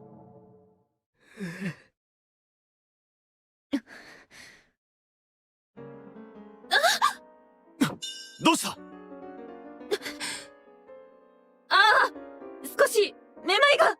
めまい？ソフィー様、お見事です。でも間近で見る殿下に照れてお顔が真っ赤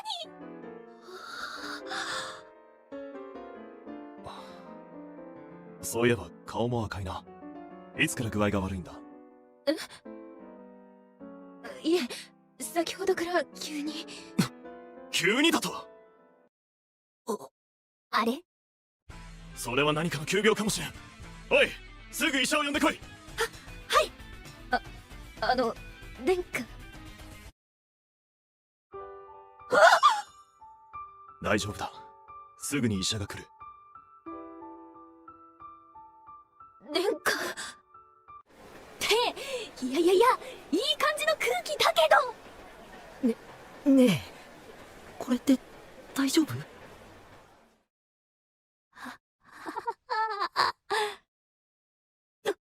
どうしよう。なんだかとっても大ごとになってしまってるんだけど。ソフィー様、アメリア様がお見舞いにいらっしゃいました。ん？では俺はこれで失礼する。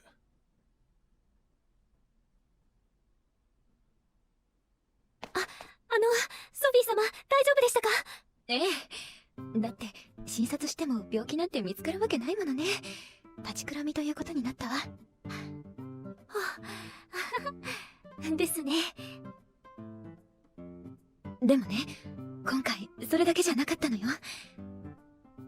私が寝込んだ時、手紙をくださるだけだった殿下が、付き添いの後、改めてお見舞いに来てくださった。それに、私の好きな花を持ってきてくださったのよ。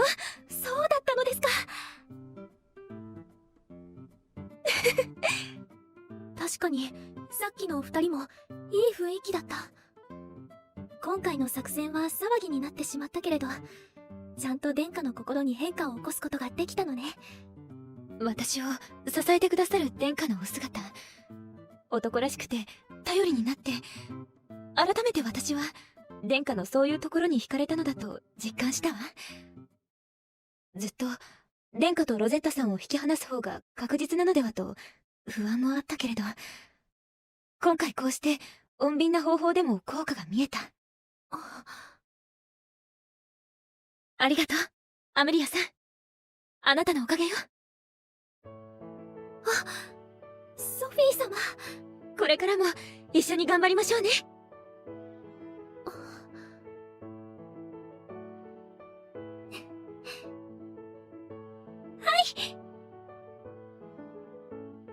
ソフィー様のお墨付きもいただけて、今度こそ作戦は成功。よかった。この調子でいけば、殿下の心はもっとソフィー様の元に戻ってくるはず。なんて、この時の私は、このまま順調にいくと思って、何も気づいていなかった。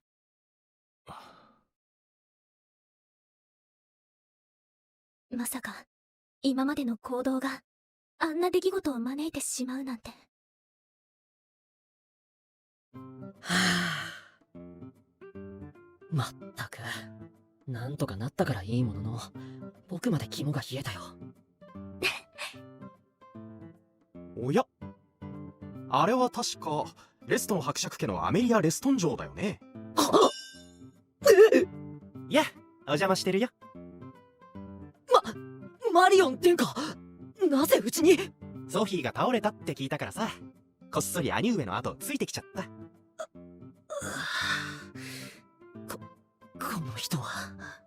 で、ルーファスってああいうタイプが好みなんだ。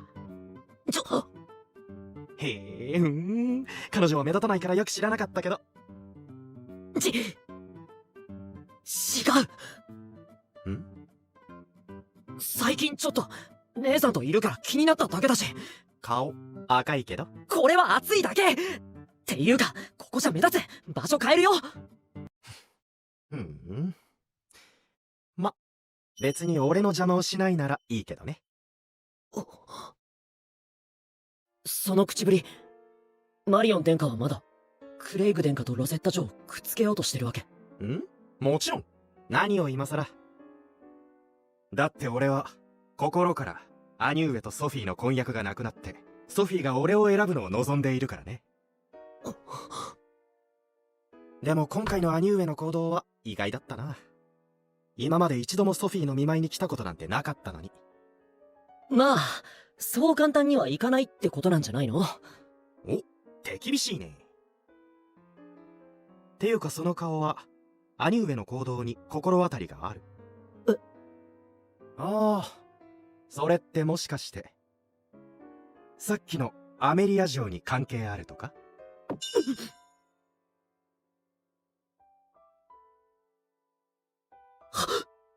しまった。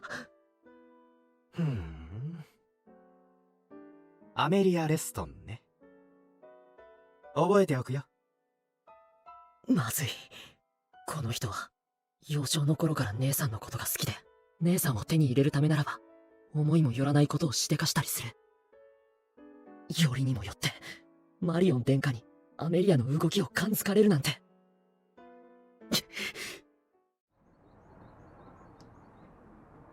あらルーファス様。ねえ、あんたの目的は何？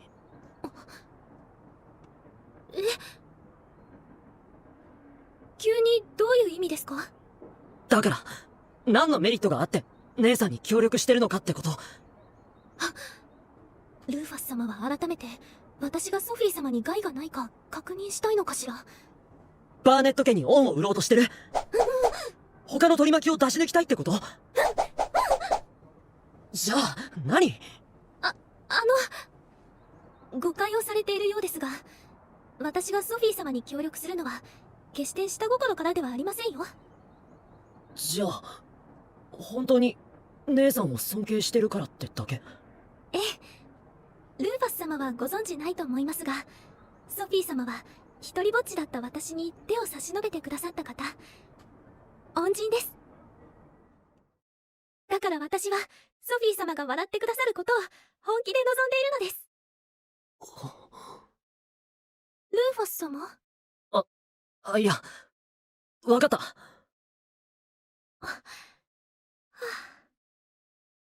本当は目的なんて今までの姉さんへの態度を見ていたらなんとなく分かってた。でもあの人に感づかれたことを考えたら、味方だと安心していいか直接確かめておきたかったんだ。じゃあ途中で姉さんを見捨てたりしないんだね。はい、もちろんです。分かった、そのつもりでいる。ありがとうございます。それにしてもこうして私の心の内を確認にいらっしゃるなんて、ルーファス様はお姉様思いなのですね。私には兄弟がいないので羨ましいです。いや、そういうことでもないんだけど。私これからもソフィー様のお役に立てるよう頑張りますね。あ、そうだ、よろしければこれからはぜひルーファス様の意見も聞かせていただきたいのですが。は？今までは小説の男性を参考にしてばかりだったので、今後は現実の男性の意見も参考にしたいと思いまして、例えばルーファス様はどのような女性の仕草や行動にときめくかとか。キラキラキラキラキラ。そんなの頼られるのとか嬉しいんじゃないの？しかあと好意を抱かれると思ってたら案外そっけなくされるとか。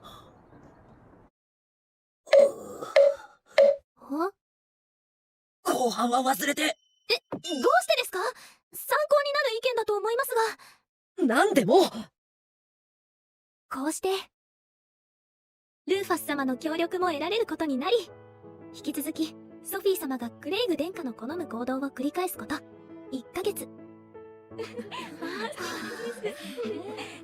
王家主催のパーティーなんて久しぶりね。あれは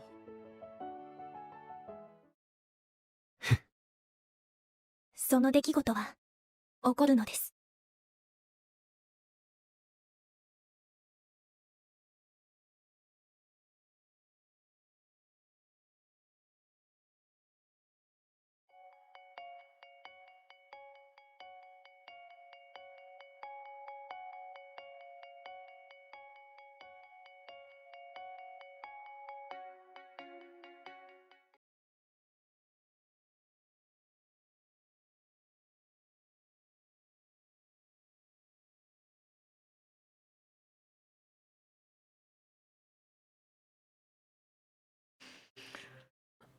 Oh.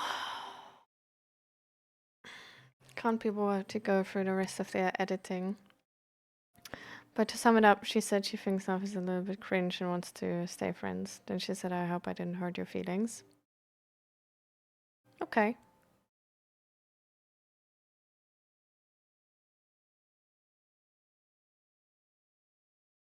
Do you understand her side, her perspective?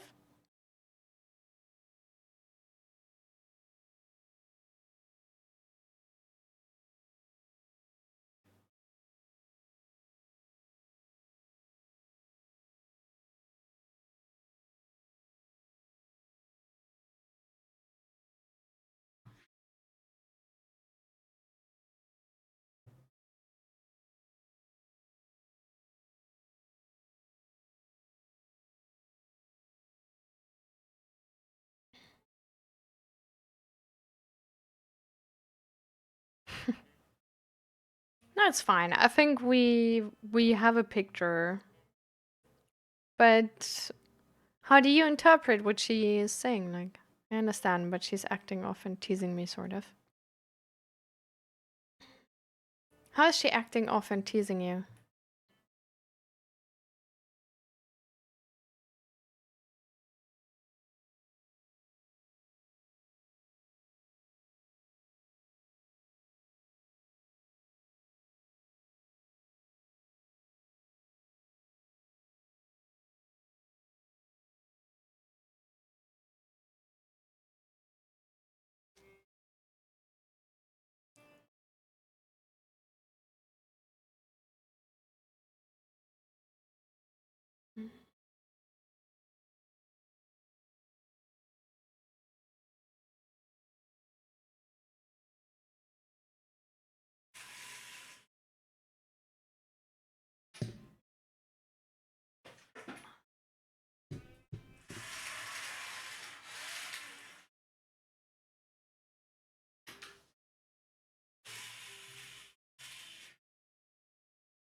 Hmm.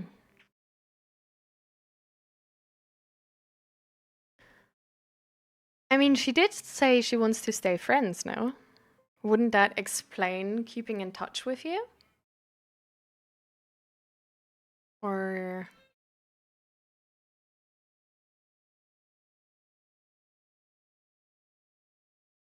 what do you think?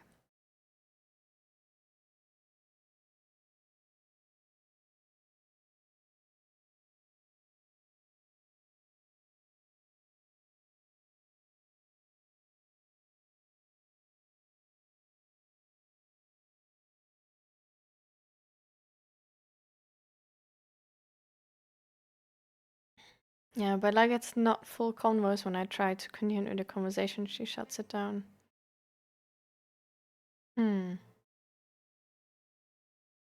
Do you think she might be scared that you want to, I don't know, that you don't, like that you want to convince her to be more than friends again or something?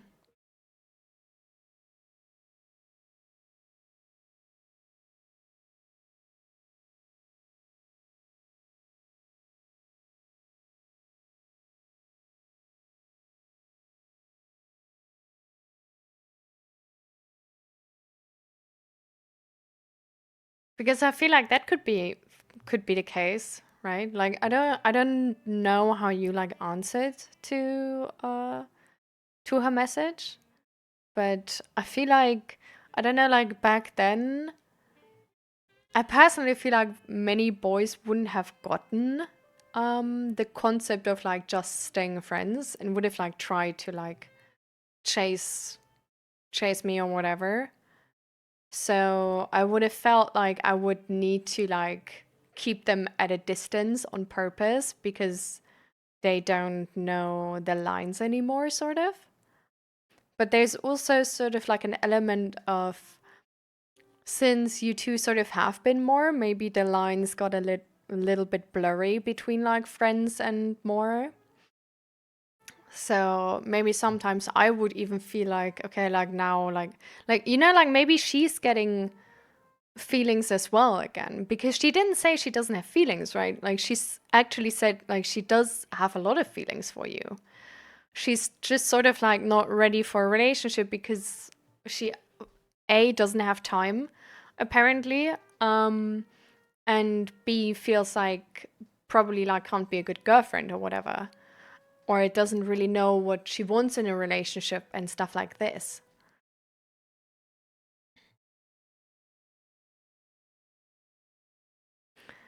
Like, I don't want to like make it I'm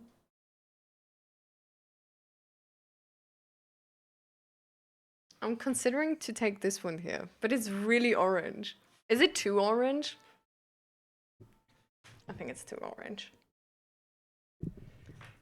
It's fine. Okay, let's go for it.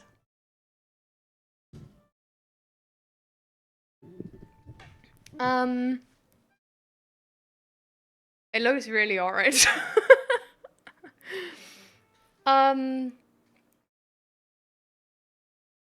Like I personally, I don't hate you or anything, right?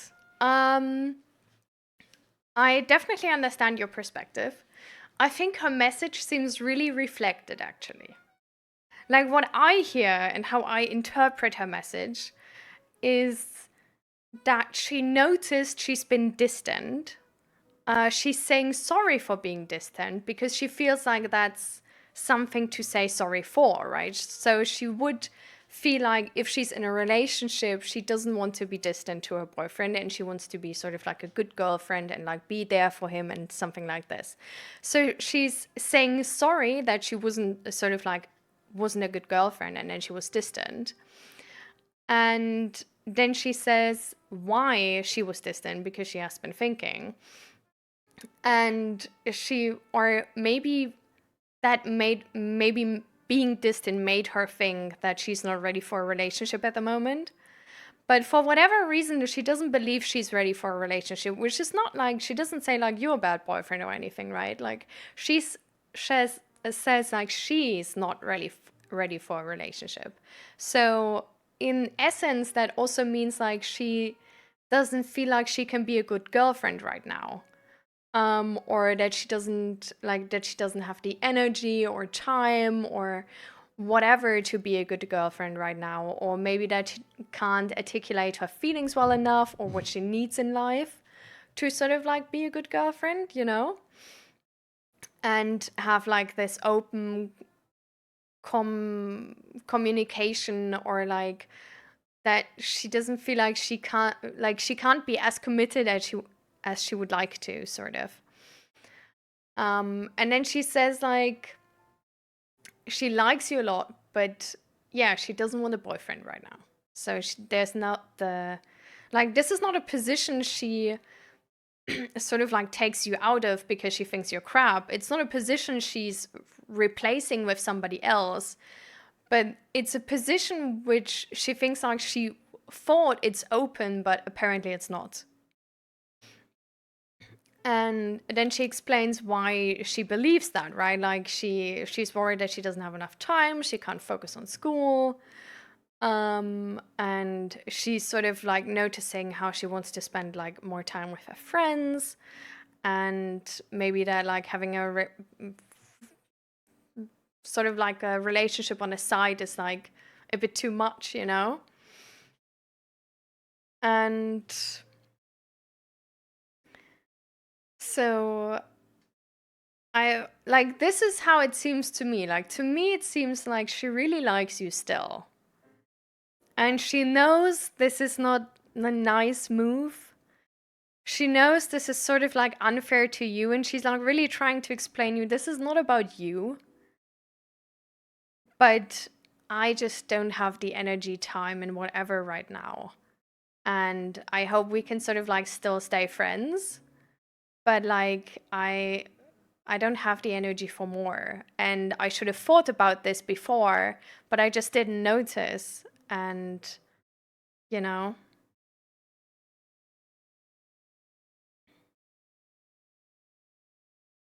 If she asks me out again and says she wants to try again, I feel like I'm going to get used.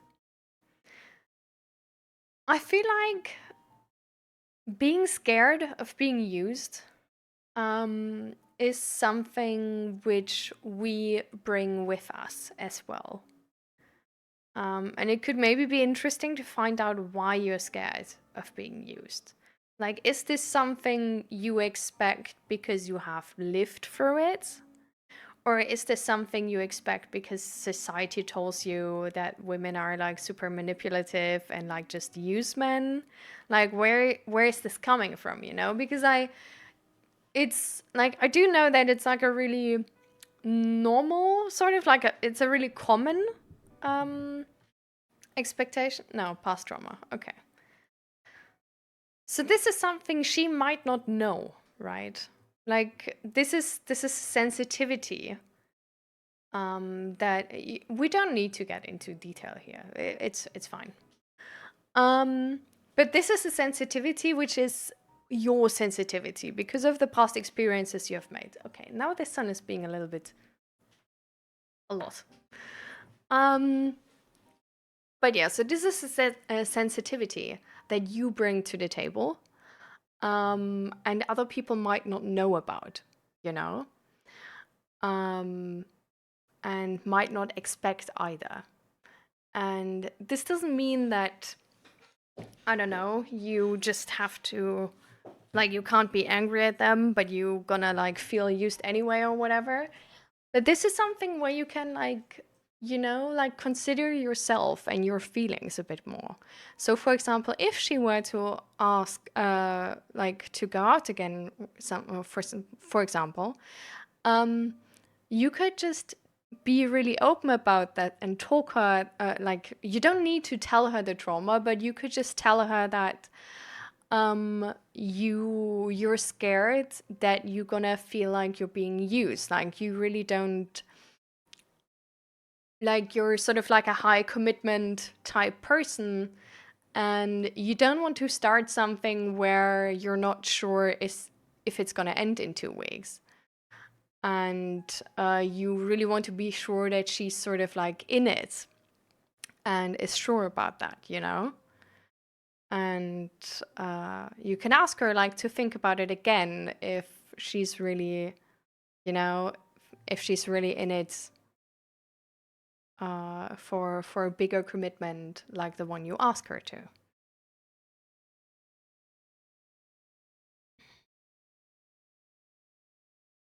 Does it sound like she still likes me, or does it sound like she's trying to compliment me to make me feel better? Well, this is actually like low-key a hard topic, because sadly, women are low-key in society. Like they learn they have to be nice to men because men otherwise will sort of just punish them. Which makes us be nice for, like, if we feel like we can't not be nice, you know, because we expect the other person to be really angry at us and like punish us. So I can't tell you. Like, it could be that she's only trying to like make you the least amount of angry because she fears that in your anger you would like hurt her or something, or you would like, and hurting her is not only physically, right, but it can also just be that you like tell bad stories about her, or that you show pictures around and stuff like this. And you know, like sort of like things like those. It can also be that she like really means it. But yeah, it's hard to tell sometimes. But you can, you know, you can ask her if she's like, if she really wants to stay friends, or if she just wanted to be polite, you know? And that it's like fine if you guys don't stay friends for you.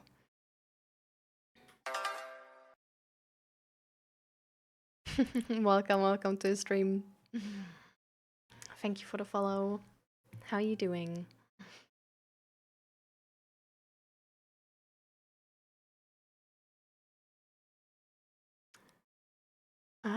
But if she likes me, why does she want to stay in touch?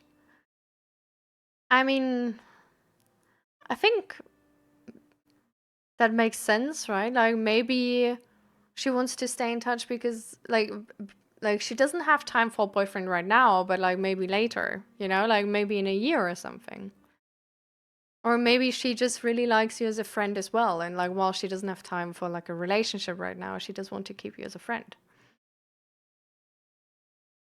Like I feel like some of the best relationships start out with being best friends, actually.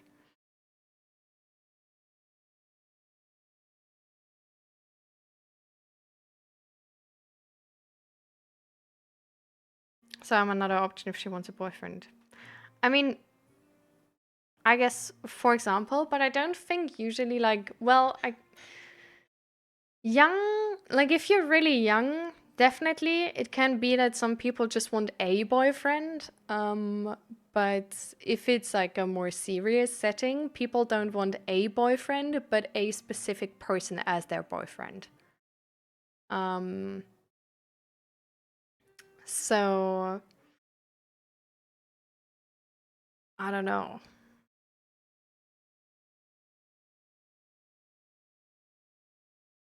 But yeah, it definitely depends. But I mean, you can always say no, you know?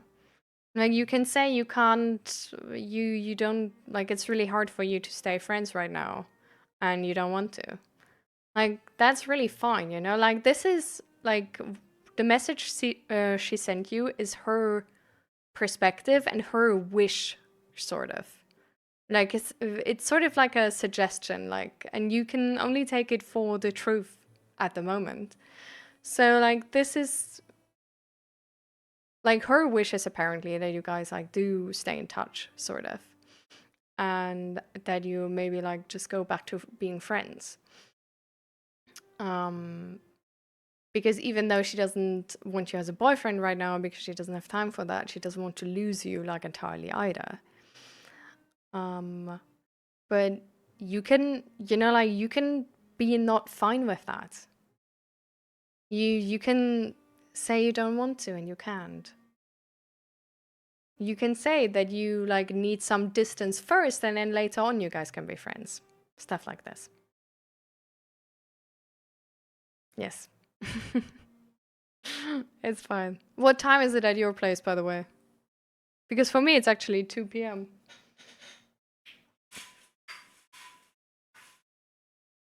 Jesus. The sun is way too much. Oh, my camera is all.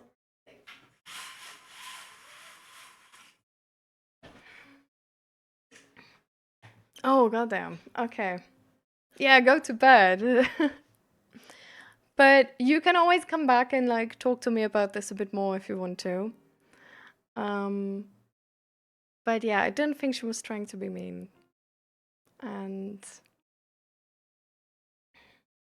just figure out what you need, you know? Try to focus on yourself. If you need space, distance, and yeah. All right. See you then. Bye.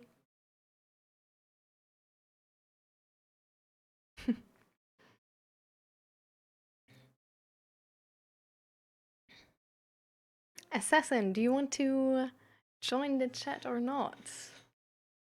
Is the question.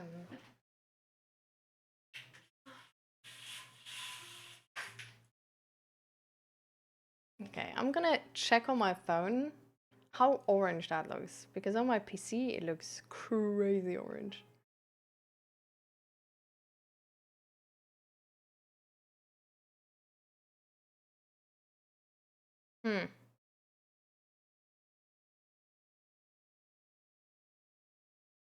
It looks really yellow on my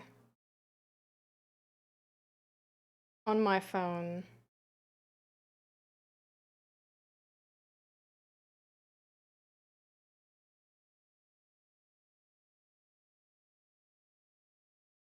It looks way more like reddish orange, like nice autumn colors on my screen, but here like even the overlay looks like weird, I don't know, like yellow brownish, I don't know.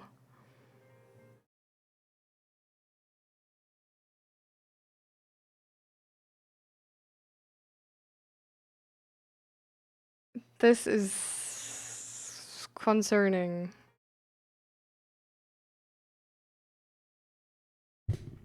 So how does the other one look?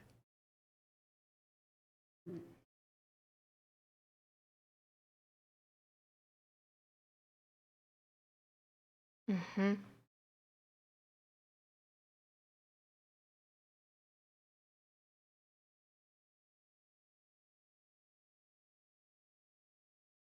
Hmm.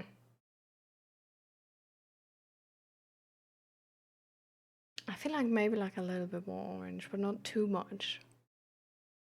Like I feel like the other one is a bit much. Can I like change that?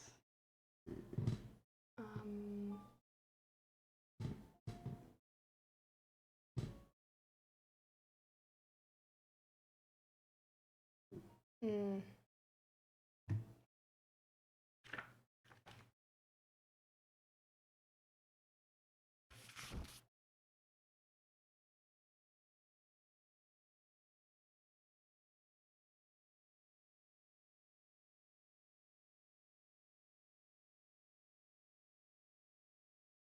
Is that a different color now? Yeah, it's a bit more orange. Okay, I think this is good.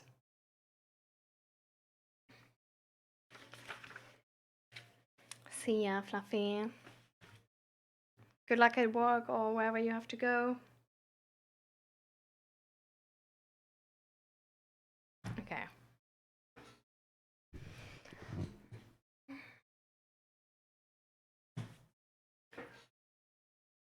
So, party people. Anybody wants to take part in a mental health check-in?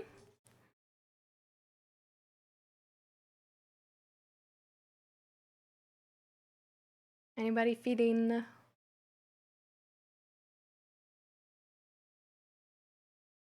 like taking part? Or no?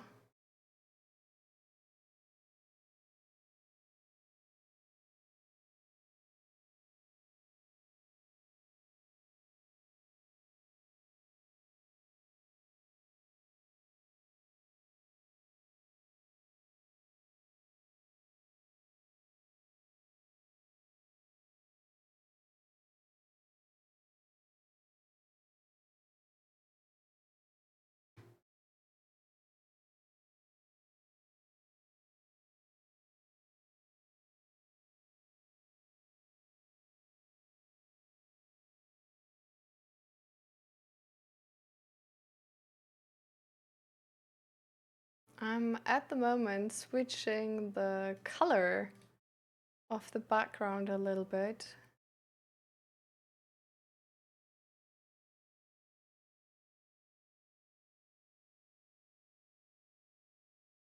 Because I feel like we can use a bit more orangey.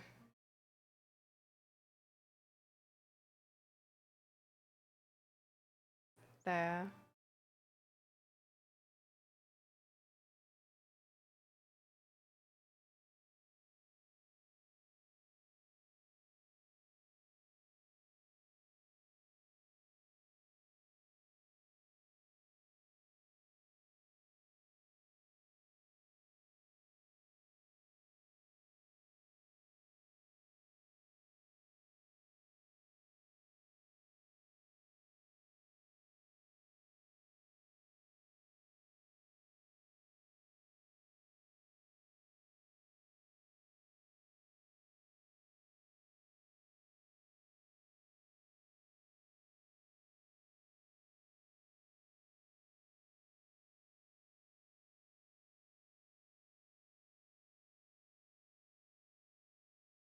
Okay.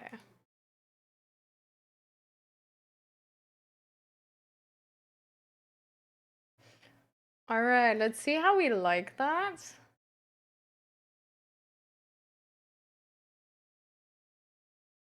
Oh.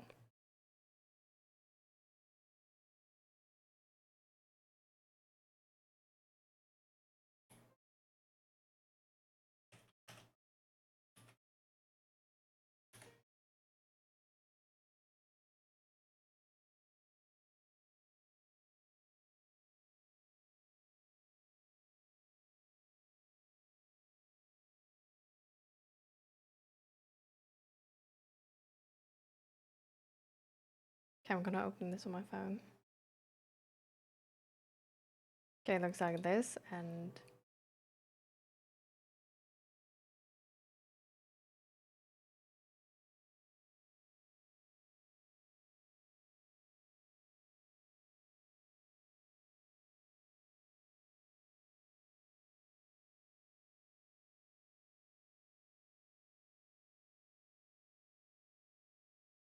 could be a slightly bit more brown, but this is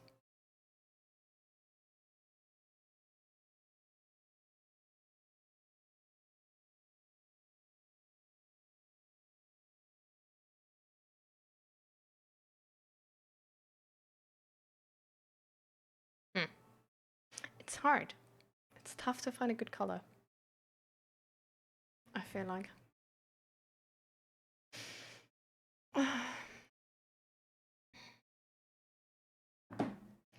We can talk about multiple different topics today. So, if there's no one who wants to take part in a mental health check-in, we can also talk about general topics, if you guys want to.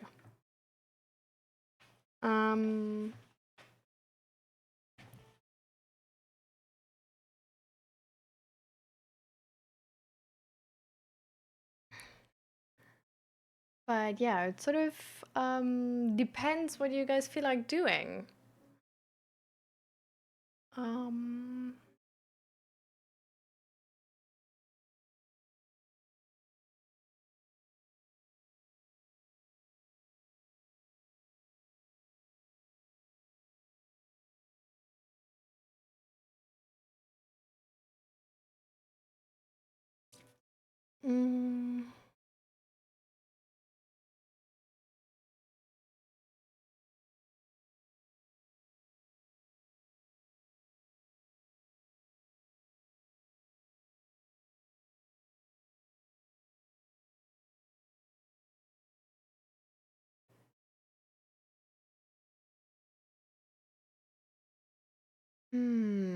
What would be good topics?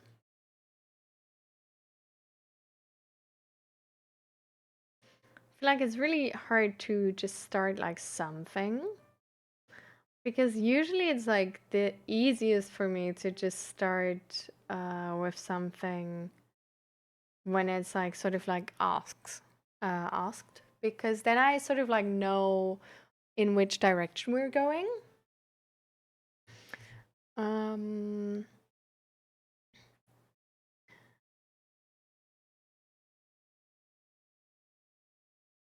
But I feel like we can also like sort of like start going with the topic from beforehand. That's about sort of like relationships, and I guess like maybe like how to have good relationships. Because I feel like that could be interesting, sort of to talk about this a little bit more in depth. And yeah, sorry about the like overlay. I essentially like wanted to have it done today already. But it took longer than I expected.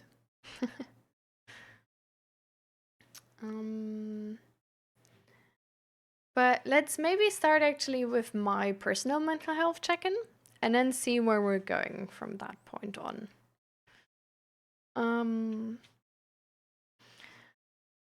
So,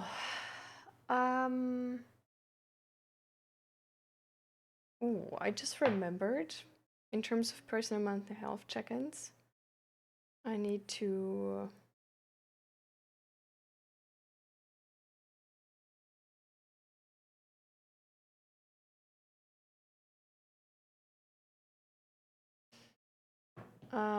take a specific appointment and call there to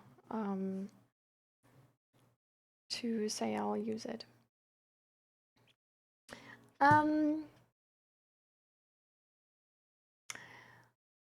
So with my mental health check-in, it's really low-key annoying, because what I noticed is that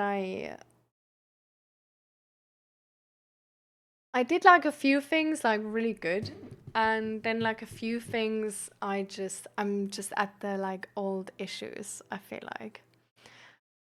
Um so I don't know, we have been talking quite a lot about the like green, orange and red states, and that like how I sort of noticed how you actually sort of need to do something to stay in green, and how I put like all these habits in place and everything to stay in green.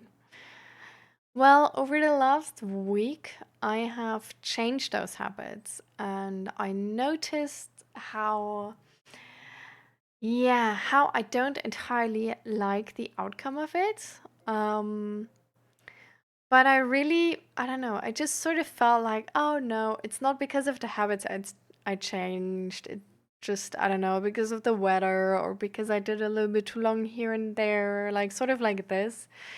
And I didn't really want to see that it maybe also just has to do with the different like hobbies and like things I was doing. Because over the last week I have been like getting into AI again. And so I like set up my Stable Diffusion, and I like did all these different things with it and was like generating a lot of images and whatever. And in the beginning, I wanted to make like D&D battle maps and try to sort of get that done. Didn't work too well, sadly. There's like getting images, no problem, but like battle maps is really, I don't know, like online tools are just way easier for that, I feel like. Um, and yeah, that's when I sort of like started to look into maybe generating like new stream assets and like looking into making like these like tiny stickers here, for example, like pumpkin in the cup. And these are not made by me. These are AI generated though, and like free to use and stuff like this. But I wanted to make like stickers like these. And I I don't know. Long story short, I spent like lots of time on this. So I was working like sort of like every day on this. And low key, I didn't really get anywhere. Like I have lots of pictures and a lot of them are like way better than before, and like I guess low key usable, definitely, but it's still something where it's just, I don't know, where it just feels like it took so much longer than making them yourself. And like if you can like digitally draw and do art and stuff like this. And so it wasn't like really like entirely fulfilling, also because I don't know, whenever I use AI, I'm sort of in this like ethical question of like, oh, like what has this been trained on? Like, is that really fine? Like, and I don't know. Then also like if you get like images which are like good but like not entirely good, it's like, okay, can I like do something with this? But then sometimes the images are sort of generated with bigger pixel sizes than they actually are, and then you can't really change them, because if you were to draw on it, you would have like different pixels.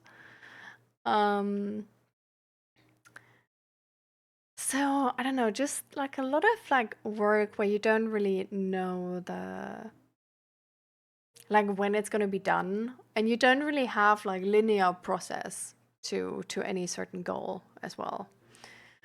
And I don't know, I just noticed how I like really don't like doing it. Like I really don't like working with AI, because I feel like the progress is really not linear. Like sometimes it's doing like really nice things and then it's doing really shitty things.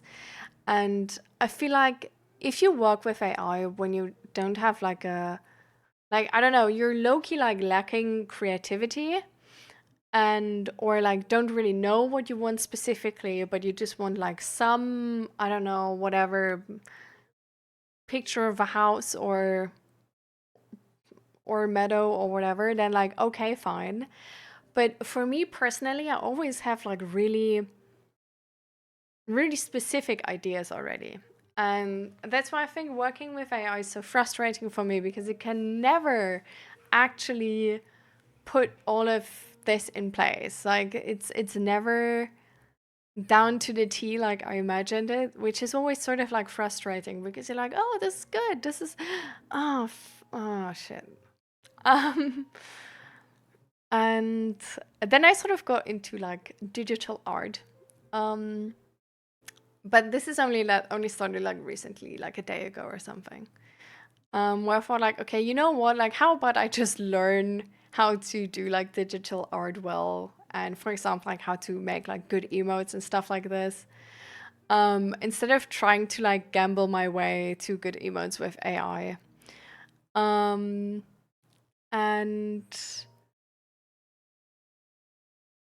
yeah, I sort of like made good progress, I think. But at the same time, it's not like perfect. Which is also really frustrating, because it's like, I don't know, so much about good emotes is sort of hidden. And you don't, like, it's not as obvious why these emotes are that good and others aren't. But they just have this like extra sparkle or something, or like a really good, like an extra sparkle you can even fix, but like extra sparkle because, I don't know, they have like a really good color combination or something.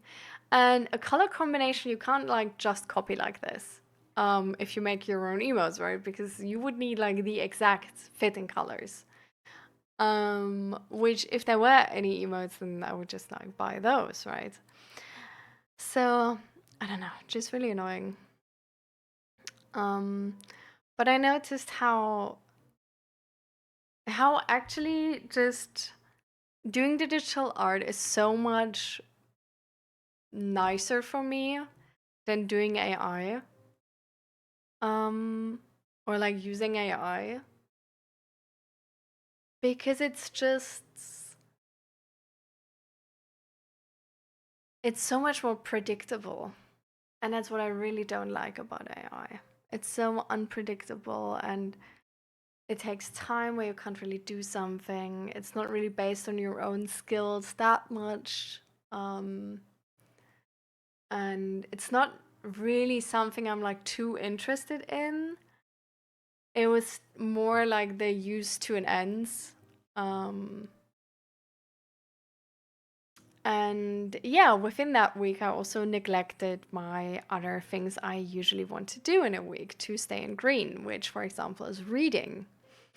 Which, for example, is sort of like learning new stuff in like the mental health sector, sort of. And yeah, all of these things I didn't do. And now I'm like, I don't feel entirely like crap or anything. That's not the case. Like, I feel like low-key stable, but I do notice how I'm like more exhausted than usually. And I do notice how I have not returned to baseline from past week yet. And that, even though like I had the different things I want to do for myself in a week are the following. It's like, and read and learn more stuff about psychology to be like intellectually challenged, sort of. Then like be there for people, help people, purpose. That's like with stream, so I had that, but I didn't have the first one. Then like crochet or like do household chores. This one I also didn't do. So like the flow sort of state was missing. Then like gym bouldering, I did that. Friends, D&D, painting minis, board games, I did that. Nature meditation, well, well, sort of didn't. Or like not as much as I would like to. So like half did it, I guess. And then like creative stuff, I thought I was doing, but I didn't because I couldn't, like, it's not, I don't know, AI is really not as creative as actually making something creative because you don't have any personal influence except the prompt, which is limited influence. Like I did prompt engineer and it did get me to like a certain point, but it's like, I don't know, it doesn't feel like really making something yourself. Like, I don't know why, but it's just, I thought it would be sort of the same. And then in the beginning you started and it's like, oh my God, so many images like directly finished and it feels so good. But low-key, it's like social media. I think that's genuinely it. Like, it low-key, it feels like social media. Like you're getting dopamine, but not for anything you did or have seen yourself or could like actually take part in. And it's like so much faster and it feels great in the beginning, but just like afterwards you just low-key feel like shit. And I think that was it. And the annoying part was that like while doing it, I had so much creative energy. And I don't know, it was so frustrating because I couldn't like really do anything with that. And yeah, this is like where I just sort of noticed how I like neglected my like creative, grounded, flow, intellectual needs. And it's not like I'm crashing out or anything because my like purpose, physical, social, love, like all of those needs are like fulfilled. But it's just something where I notice I don't feel as good about myself as I usually would. And I noticed that while the week was going on, but I didn't act on it because I don't know, I just contributed it to the situation. Like, I just feel like, well, it's like, it's getting like, like cloudy outside again. Like, there's less vitamin D, stuff like this. I don't know, like, and like it's just getting cold and it's like getting winter. I don't know, like, and like, oh, okay, on that day I was like awake too long, and maybe it's just like one of those times where I don't feel that good about myself and stuff like this. But I feel like I don't know, I feel like I was just not avoiding, not running away, but I just sort of didn't I just didn't get it. I just didn't get it that it's just like back then. That like there's just some needs which aren't fulfilled, and that's why I feel shittier than usual. And I think I just didn't really recognize how this is like dependent on my behavior because it wasn't shitty enough. So like I've learned that if if none of my needs are fulfilled, like no physical, creative, intellectually, purpose, social, all of that, like if those are not fulfilled, I really feel like crap, and I'm like on basically like going into the next depressive episode. And I don't know, because here like half of my needs were fulfilled and the other half weren't. I didn't feel like crap like the times where I knew it's because of those needs, and that's why I think I just didn't really get that I just don't feel as good about myself because of that. And that it's not the weather, that it's not like any of those other things, but it's just there's some needs which aren't fulfilled. And I don't know, if my intellectual need is not fulfilled, I don't think as highly of myself. I don't feel like I'm smart. I don't feel like I'm achieving something, If my flow need is not fulfilled, I don't feel as much in tune with my body and stuff like this. I don't feel like I'm as physically capable as I usually feel like. And if my creative need is not fulfilled, I don't feel as motivated anymore and not as much drive anymore. And I just didn't really see that. I just thought oh yeah, it's the weather. It's like not sleeping enough and stuff like this, you know? But I think it was just because of those needs. And I don't know. This is something which is like really hard to learn, I feel like. And it's something where like every week I sort of come back to it and like need to get again that it takes effort to stay in green, and that it not only takes effort to stay in green fully, to not have a depressive phase, but that yeah, not fulfilling like some of those needs, like intellectual flow, purpose, like is, then you're just gonna feel like a little bit shitty. And that's still a signal, and is already giving you a signal that some of those needs are not fulfilled. And that, yeah, I don't have as much self-confidence because my intellectual need is not fulfilled. I don't feel as in touch with my body because my flow need is not fulfilled, and stuff like this. So I think like this is what I'm learning right now, to like see the signs earlier and earlier, and then actually instantly do something about it, to not bounce around as much. Yeah.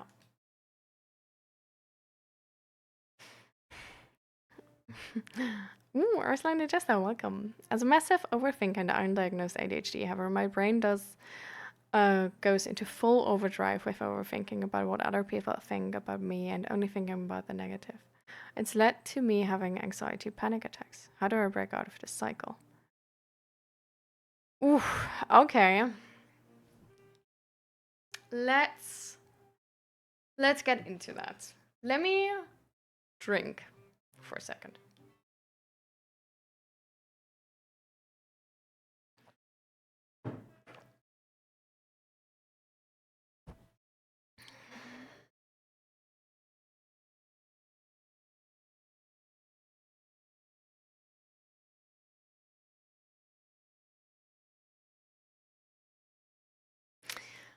Have you ever been to therapy, or are you in therapy right now? Because I personally, it was sort of expected that I have ADHD once I joined therapy. And when I then got the ADHD diagnosis, it actually turned out that I probably don't have ADHD, but I'm traumatized. Because a lot of the trauma symptoms can actually like overlap with ADHD symptoms. And for example, there's like massive overthinking, where your brain goes into full overdrive with overthinking what other people think about you and thinking about the negative and stuff like this.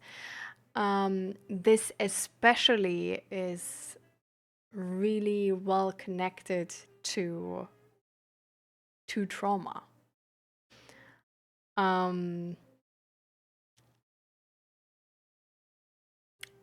So that's like a bigger topic.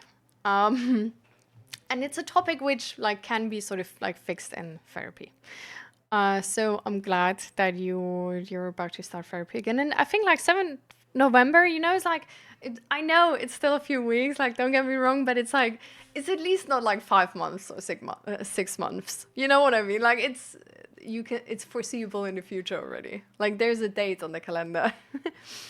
But definitely do restart therapy, I think.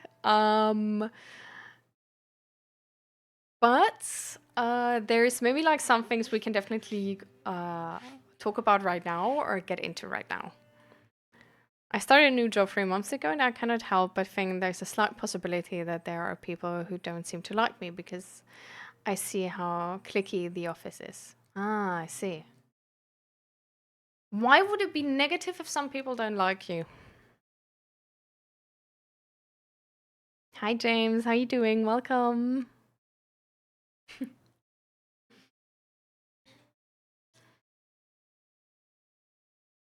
We're at the moment talking to Arslan the Jester. That's a part I'm not sure about. Okay. I understand how, what, like,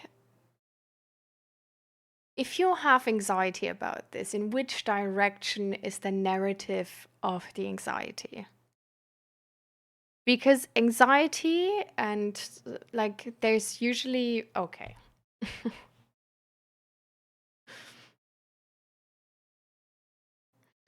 Because anxiety, there's usually sort of like a narrative like tightly attached to it. So I feel like if we talk about this narrative, maybe we can sort of like find out in which direction or like where the anxiety is coming from specifically.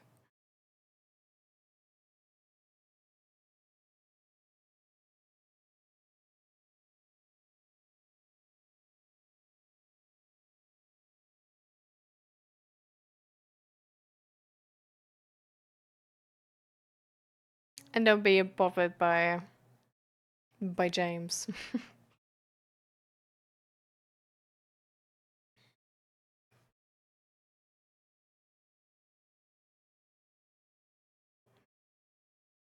I can only guess that maybe when I was younger, I was very overprotected by my parents, not allowed to have friends. So socially, I'm very awkward a lot. Hmm.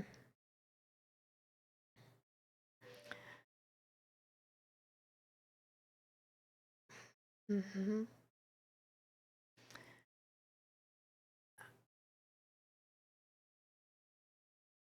Was it a bit hard to be around your parents? Were there a lot of expectations on how you should be, sort of? And how to behave, and what not to do, and what to do, and stuff like this? Was it a little bit like walking on eggshells? Sometimes.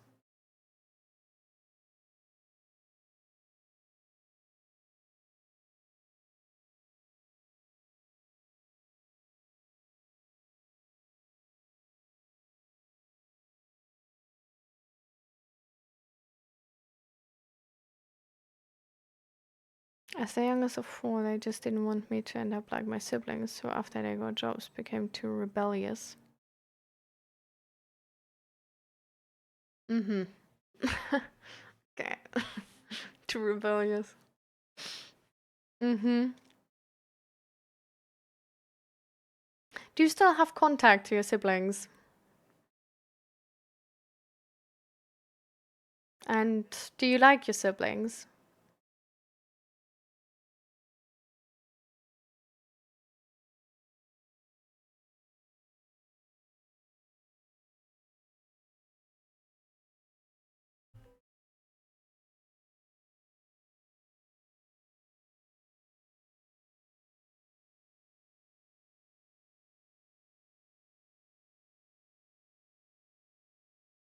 I live with my sister and her husband right now.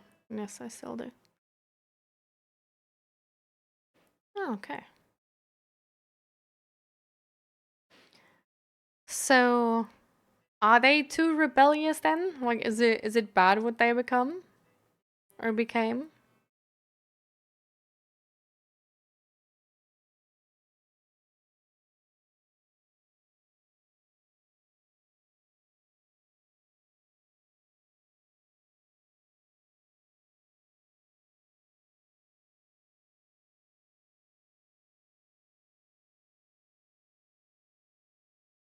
Are there like specific things which were considered too rebellious? You sort of like have a recollection of?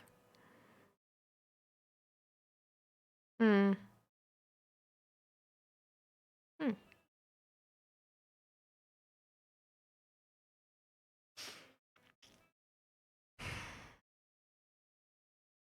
Was your mom also nagging you?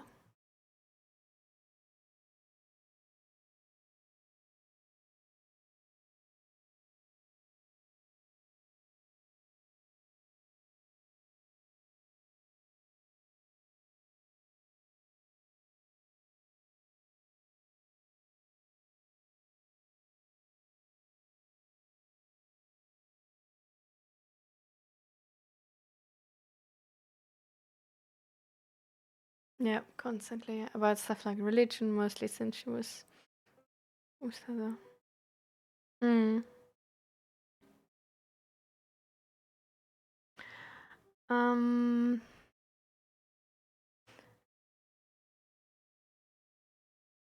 Was she also like loud, for example, when she was nagging you?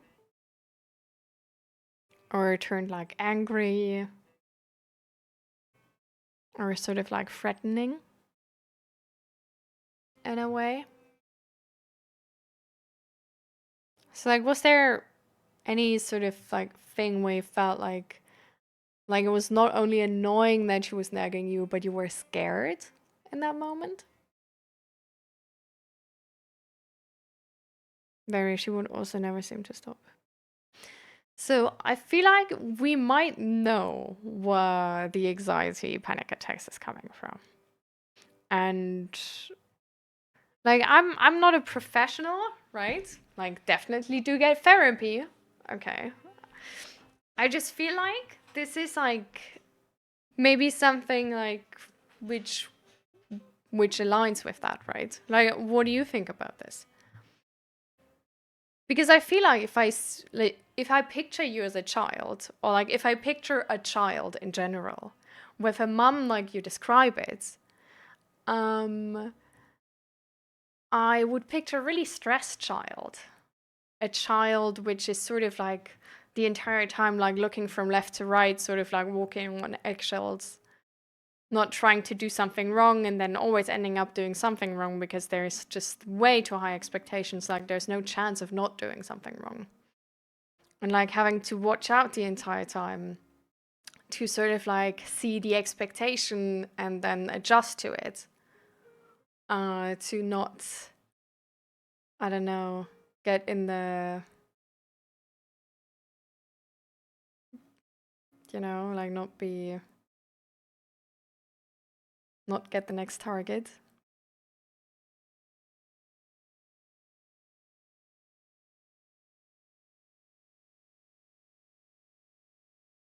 Like, how do you see yourself in that picture?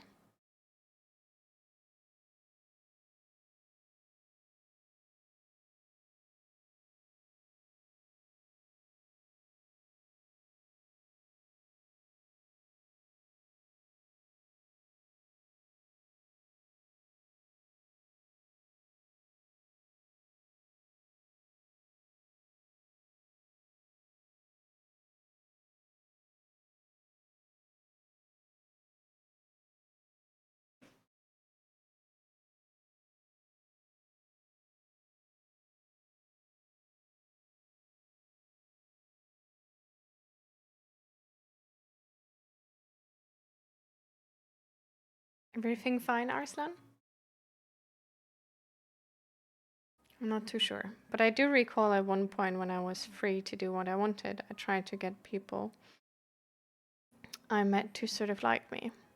Hmm.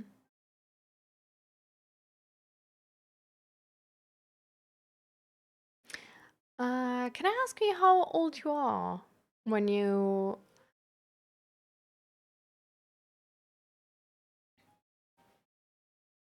Or like, is there like, what are the things you do remember about childhood? Hmm. Okay, so it's a bit farther for you away. That makes sense. Turns out a lot of people sort of tolerated me instead, which is fine too. Hmm.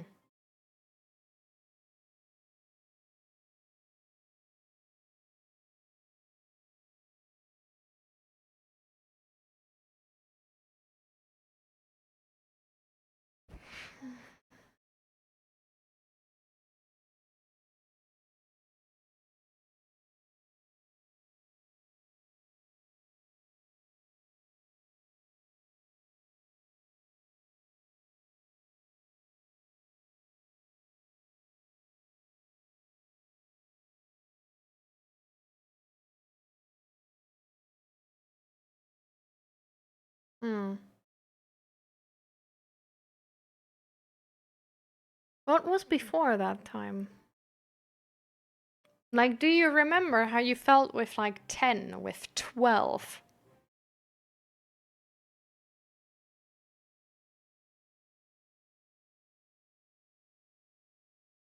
Like around that age.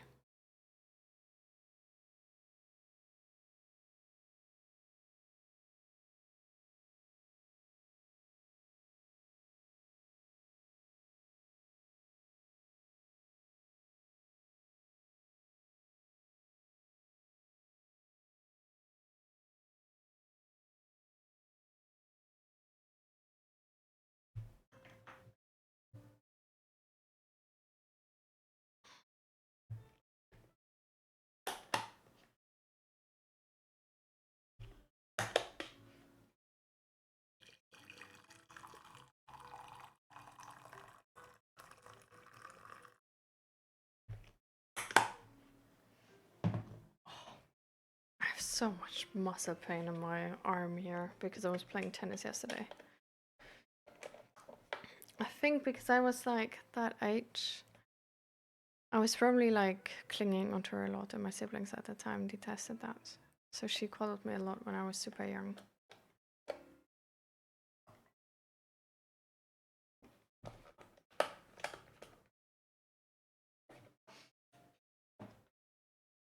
Hmm.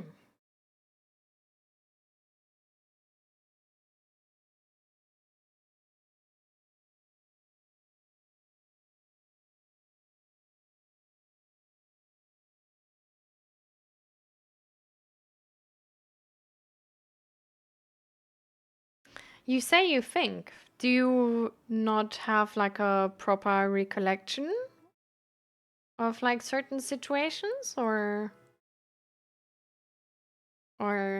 do you just want to sort of like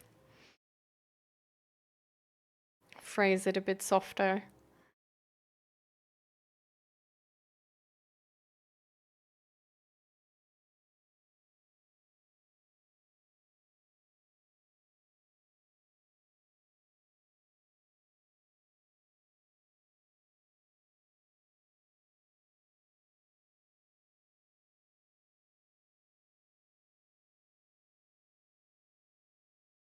Oh. I just asked that you always say like I think this and that happened. Do you have troubles remembering your childhood, or is it just that you want to like phrase things more softer?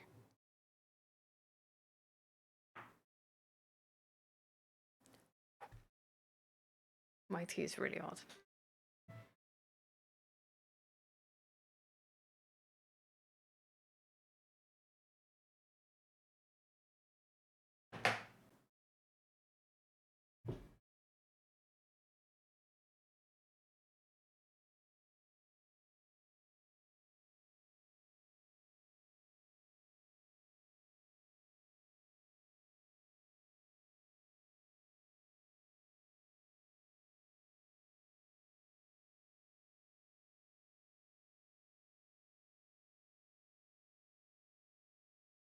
Hmm. Hmm.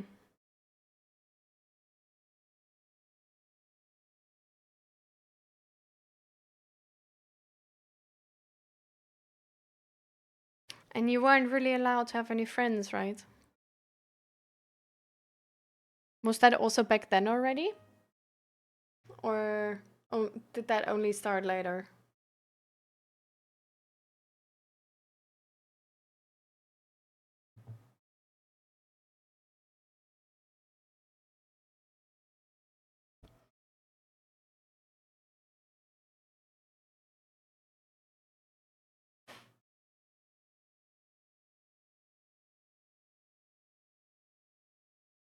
Most annoying part about glasses.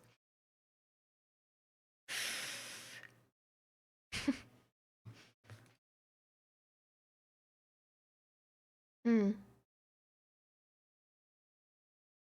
Okay. I mean, if they only had to screen them, did you then end up having some friends which were screened and like okay? Or was like none of them like really good enough?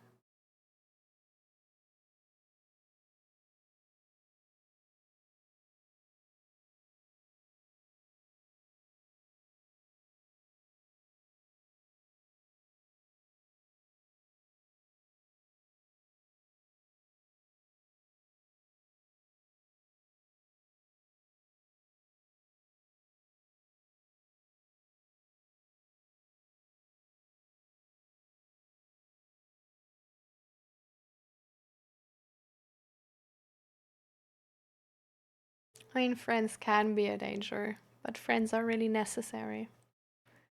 After all, we're social animals. No one can survive alone.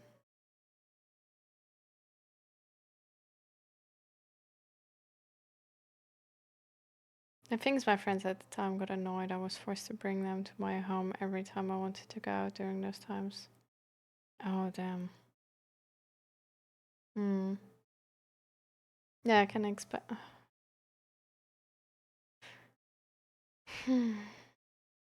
Inviting me for stuff afterwards.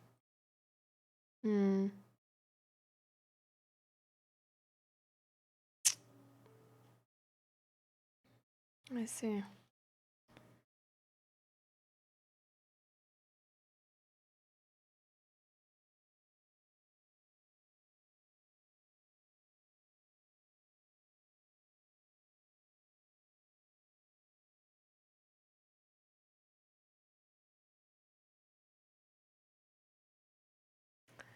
So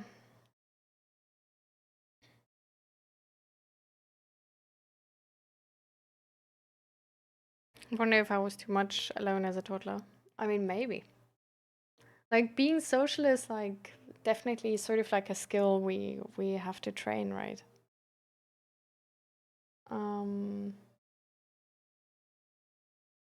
But there's like many different reasons for this. Going back to Arslan, I think I don't know, like this sounds heavy, like this sounds difficult.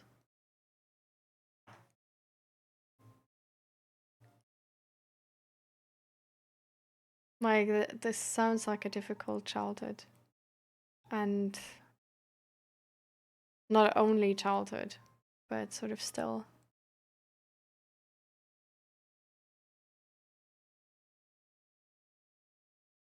How do you think about your life so far?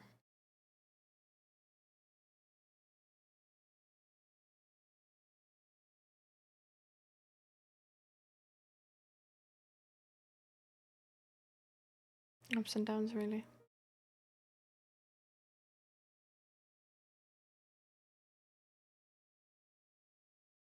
Do you like your life, and what would be the thing you would like to change in your life if you were to change a thing?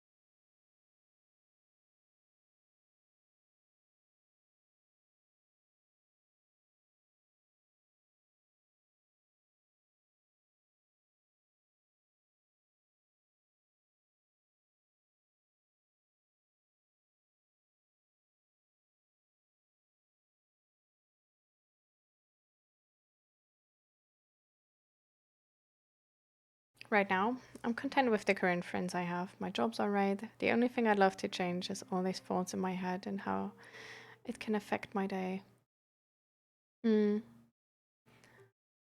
When are those thoughts occurring most, sort of?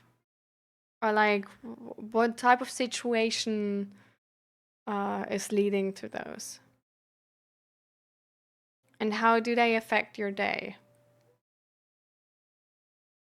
Does it like, does the overthinking and sort of this like really anxious state of overthinking, does it keep going for hours or like the entire day? Or is it even like, I don't know, influencing the next day and the day after?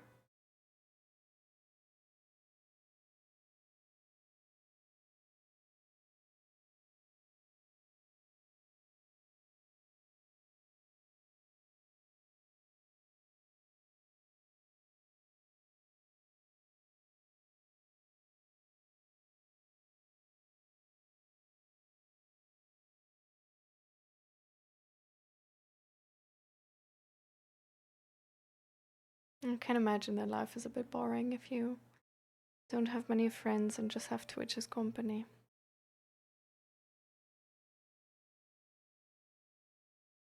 What would you like to change about your life, 𝔹𝕃ℂ, if you could change anything? If I ever make a mistake at my job, I tend to freeze up. Also with friends?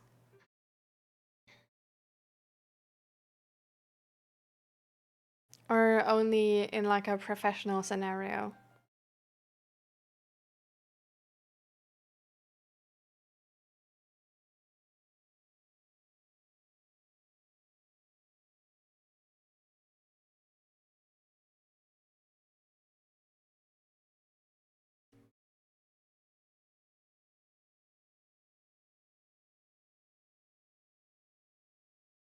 Sometimes with friends too, like I say, the wrong thing or the wrong thing at the wrong time.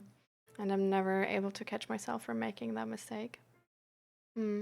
What type of mistakes are those? If you say you can never catch yourself from making those mistakes. Just so I'm like, I know in which like size we're talking, you know?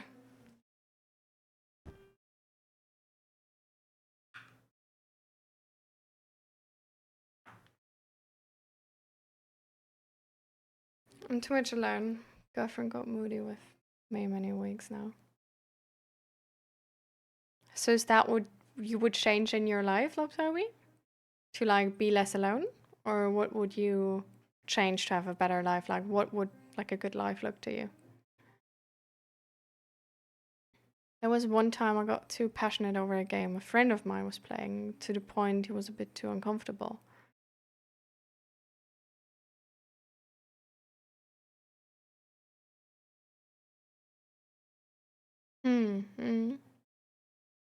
I had to profusely apologize the next day. Was it fine after you apologized?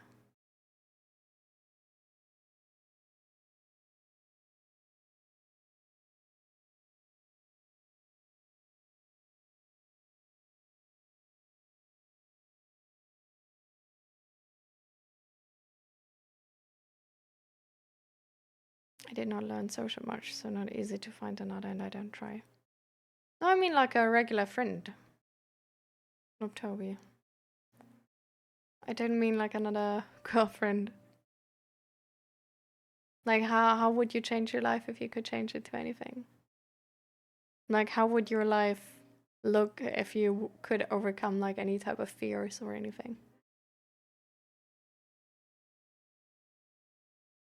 It was, but I cannot seem to accept his forgiveness. Do you know why you can't accept it? Like, do you not trust their forgiveness? Like, do you think there's gonna be like, I don't know, some type of like bad comment afterwards? Or they're just gonna sort of like pay you back in a way? Or do you think like you're a bad human still?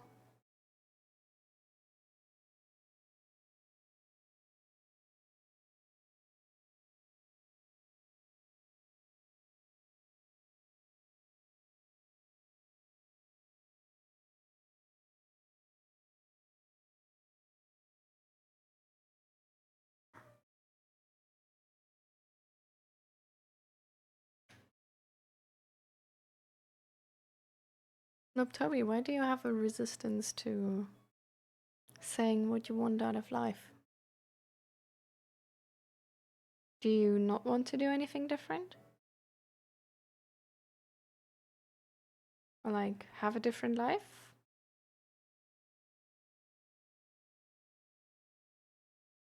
I'm afraid of losing this person as a friend. I've been friends with him for a year.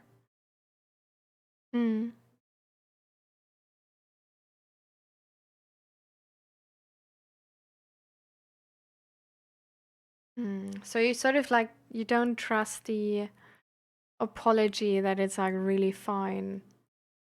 And you sort of think that like next time or whatever, like now that you make a mistake, then it's gonna, he's like not gonna be friends with you anymore or something like this. That like every mistake is sort of like adding up onto like a list, and if it's like full, then the friendship is over, like this.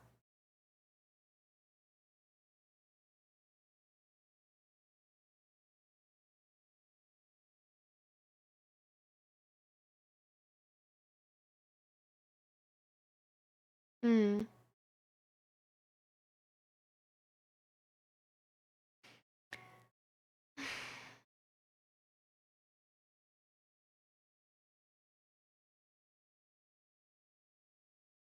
Okay.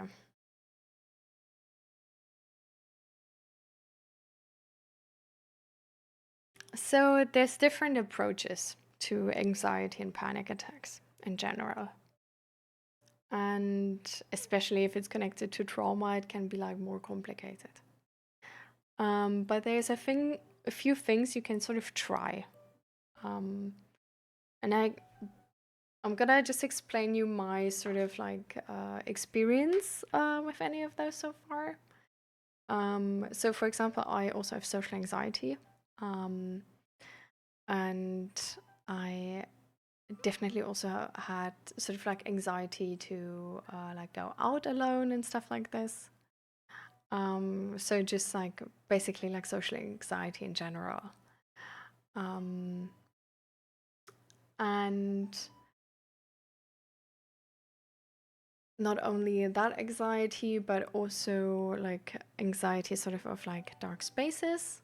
So for example, like looking into a dark room, like this really like childish sort of anxiety of like, oh, there's gonna be a monster in the dark. And I don't know, like I guess like a lot of anxiety in general. And then it was like more connected to like to some topics than others. But one of the things you can do is do exposure therapy, which essentially means that you do the stuff which is giving you anxiety, but you only do it like a tiny, tiny bit. So like to a point where you can like, where it's like gonna be fine. It's not gonna like throw you into depression or anything, you know? And also in sort of like a situation where you can always stop it, you know, if it's getting too much and stuff like this. But in essence, it's like the purpose is for you to experience this anxiety and learn that there is nothing happening. Like everything is okay. You know, like you live and everything is fine. And then you sort of like do it again, but you do a little more. And then you try to feel fine in that position. And that's how you like up the stakes every time. And the idea is that like in the end, you're just gonna feel fine in that situation the entire time. And while you might feel some anxiety, it's gonna be in a way where you can handle it and where you know how to handle it, and it's gonna be just like less overwhelming than before.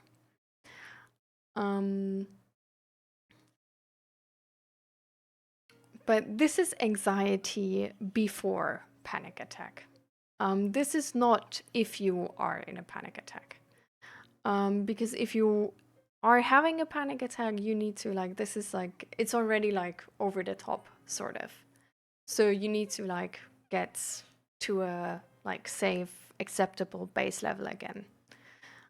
So the whole idea of like exposure therapy is only doing something to like finding the smallest step you can take, for example.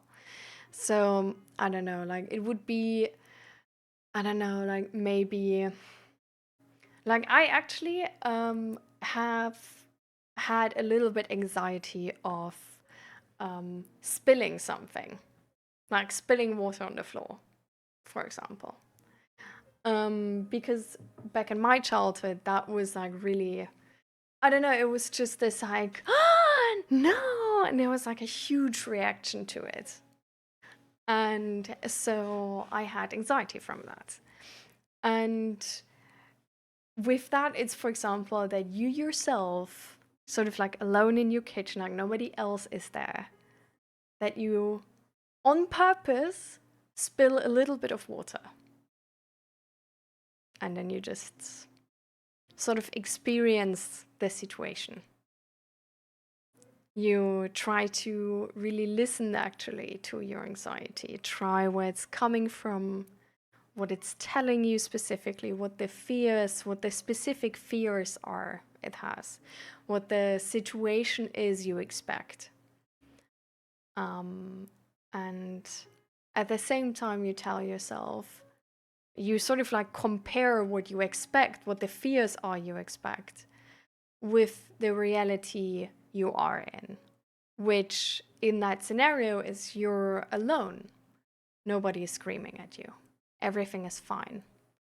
You can just remove the water again and nothing happened. Like the floor is not ruined. Like there's like everything is fine, you know? And this is sort of like the takeaway that you did something, and you actively put in the effort to compare it with what actually happened and realize that sort of like that nothing has happened and that it's fine, that it's okay, and that you lived through that situation, sort of.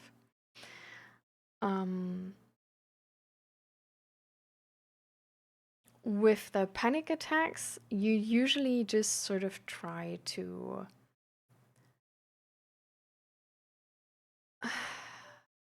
well, the only thing I know about panic attacks, is that it's you usually sort of try to step out of this toxic situation you are in, or this triggering situation you are in, before you have a full-blown panic attack. Like, I don't really know if there's something like overcoming or exposure therapy to panic attacks. I haven't heard of any of that. What I just know is that you just sort of like try to notice them as early as they start and then instantly take a step back. But like sort of like if you have taken a step back and you're like, you know, like the situation is fine now, sort of like you did everything you had to do, like it's not going to get worse. And then you sort of try to feel what you feel, and you sort of try to feel how your body is feeling, and like do like breathing exercise and like this. So with panic attacks, it's more of like the like calming down and like teaching yourself tools and strategies to calm down and not go into the direction of full-blown panic attack. Versus with anxiety, it's more of like trying to, like if it's something you have anxiety about, which is like a rather like unrealistic, like a doom type scenario, then you try to sort of expose yourself to some of that anxiety where you can handle it really well, and sort of like teach yourself actively and like try to actively gain experiences and then reflect on those experiences where you felt that anxiety, you had those fear, but nothing happened. So that you sort of like give your brain evidence that even though you were so sure that this is like so bad and everything, actually nothing happened. And then you do this like more and more, and that's how sort of the anxiety gets lower, because your evidence that everything is going to be fine is getting more and more.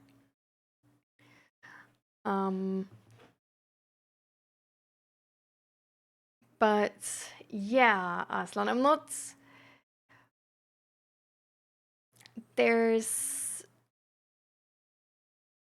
I sadly can't give you like a full fix or anything to this. I definitely think it's like a bigger topic where therapy makes a lot of sense, and I'm really glad that you're restarting therapy again. But I think what you could do as sort of like a really good preparation for therapy, and then also to get the most out of therapy, as in those situations where you feel those feelings, not like in a full-blown panic attack, but where you have, like, if you're in a situation where you still have space, to sit down, have like a journal, and write down what your fears are in that moment, and write down where they might be coming from and what you might expect in those situations, to just like gain more information on this. Because the more information you have, the better the therapist then can help you. So if you're, for example, able to find out, oh, it's like really connected to this and that scenario when I was a kid, and this can take a little bit to like get to like really like have that back in mind, because when we lived through trauma, like not remembering things is like actually really common. So it can really help to sort of like focus on like finding out where things coming from, and like really understanding your fears in that moment, and not just like brushing them off with like, oh, it's like I'm overreacting right now and I'm overthinking right now anyways, but just like really writing down all of those fears and being like, okay, so like being like more like like you're studying yourself type situation, where like, okay, like I feared this, and like which evidence do I have for this? Well, the other person looked like this, and like then they only said this, and like sort of like analyze it a little bit on your own, to then have more context for your therapist. And I think that's a really good thing you can do. And with, yeah, so with the panic attacks, try to step out of it as fast as you can. Sort of like, if you notice this is a trigger, try to really pinpoint triggers that can help you to notice them earlier. And then, for example, like next time you make a mistake at work, you already know, okay, there's usually a trigger for myself. So I'm gonna take 10 and calm myself down. And like to not wait till it's like a full-blown panic attack. And with the anxiety, also like not let it turn into like a full-blown panic attack, but step out of it first. And then if you still feel some anxiety, write down how, why, where it's coming from, what it feels like it's attached to, stuff like this. And you can also try to actually talk to your friends about this and voice this to your friends. And just be like, for example, to the friend where you made a mistake, and then like you said sorry, but the friend said like, oh yeah, it's fine, but you still fear like they're gonna like leave you or something. Just like, you can also just sort of tell them like, hey, is it like really fine, because I'm sort of like, I don't know, just because of my mom and childhood, I'm like really concerned that you just like, I don't know, don't want to be friends with me anymore. And I don't know, just like asking for clarification, I guess, if it's really fine, and that can help. So I hope that helps. We can also just talk about it a bit more. If you have like maybe like a specific situation you come across in this week, where you are able to sort of like pay a little bit attention to what's happening in the moment right now, you can maybe come back on Thursday and tell me about it, and then we can sort of analyze it together if you want to. So, or on Monday or next Thursday, just whenever one of those situations is coming up. But I think you're already doing a very, very important step, and that is restarting with therapy. That's really good. And I'm really proud that you do that, because that's really smart. Okay. So now I'm coming back to 𝔹𝕃ℂ𝔻. Welcome back, Fluffy, by the way. Also, thank you for the follow. Tormendolol. So, Can mean wanting more company, but not sure if I want to try much to change it. Can be avoidant personality disorder, but that is avoidant personality disorder is marked by poor self-esteem and an intense fear of rejection. But I am hardly this. Spilling can be a danger, footballing, so when lifting pots from sofa, stretch hands out, hold them far from body, walk like that. Surprise, I'm back. Get medics for panic attacks and you feel cool in the situation, so your body learns it is all good and you will feel better without meds as well. Otherwise, a system shock, like put ice on the wrist or something, will help calm down or break the attack. Feel calm. Yeah. Definitely, like talking to a doctor about panic attacks and getting help with that would be amazing. But I think that's maybe like the therapist's doing, so that's only available on November 7th. Ideas when I was younger where everyone would comment how nice I was, so I built this internal complex that I was a nice person. It's my whole image. Then whenever this complex came into question, my whole identity broke down, anxiety went into overdrive. So teach kids it's okay to be not nice too. First snow now of winter.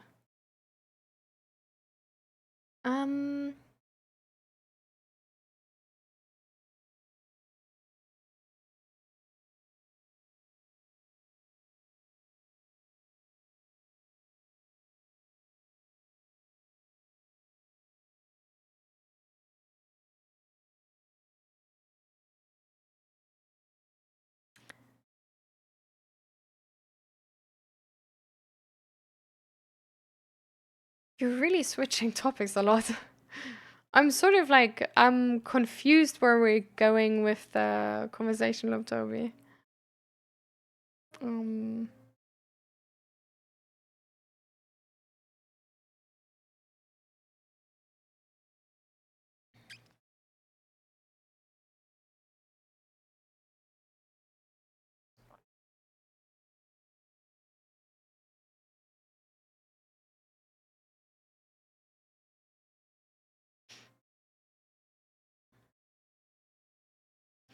Well, I feel like you want to go somewhere.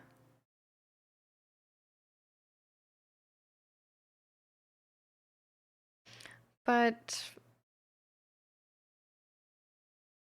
to be fair, if you don't want to change much about like being alone and like, I guess this is like the most important thing about like any help at any point, right? Like there's sort of like nothing others can do if like if you're good with how your life is right now and you don't want to change anything, or you're not good with your life is right now but you still don't want to change anything, there's not really something I can offer, because it's, I don't know, I guess I can like offer the opinion that I don't think a life is like, your life is just gonna get better from like nowhere. And but I think you actually sort of like know this. So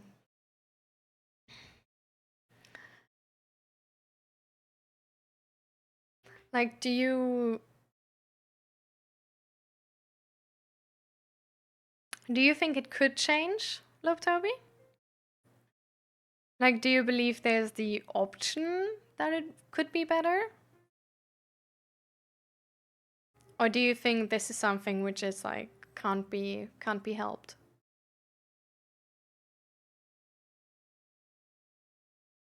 Okay, yeah, it could change. So why do you not want to change it?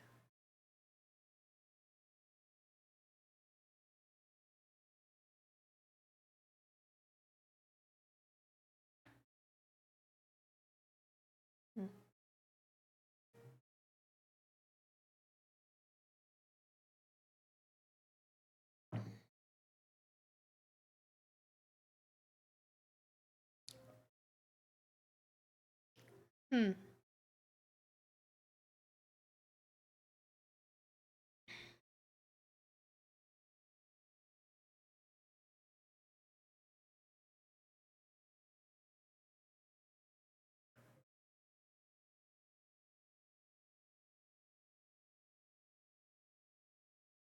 Hmm.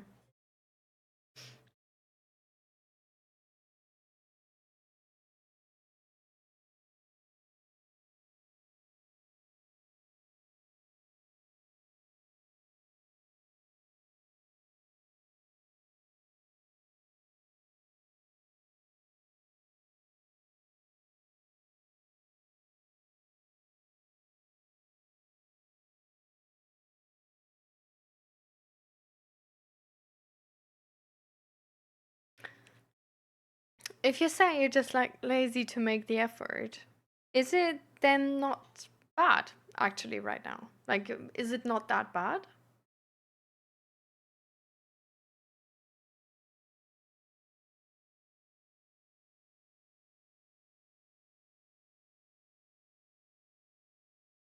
Like, do you mind if it changes? Or are you like, well, that's how life is. Whatever.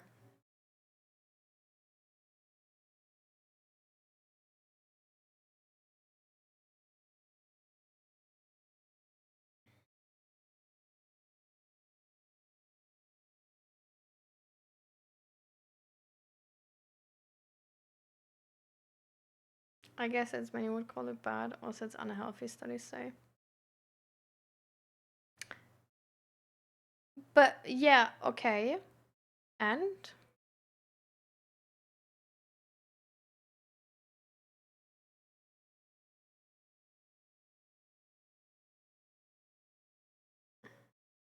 So you don't feel very bad about it, but you don't like it. Why don't you like it if you don't feel very bad about it? Or like what specifically do you feel bad about then? I think it's good that you don't feel bad about everything. You know?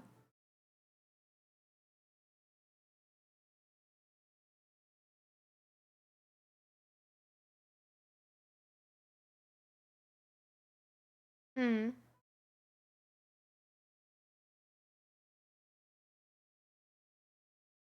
I mean, there are humans who have less social needs than others. That is a thing. Like like studies only tell us the average.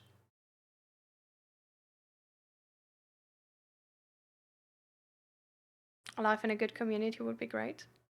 Okay.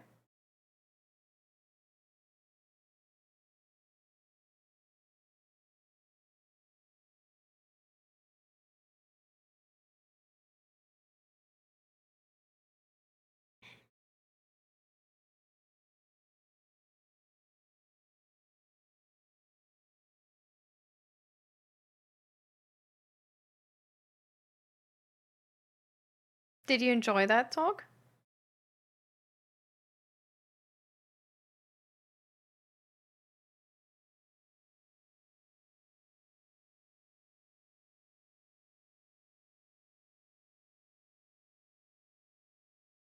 Who would you rather talk to? If it was only okay.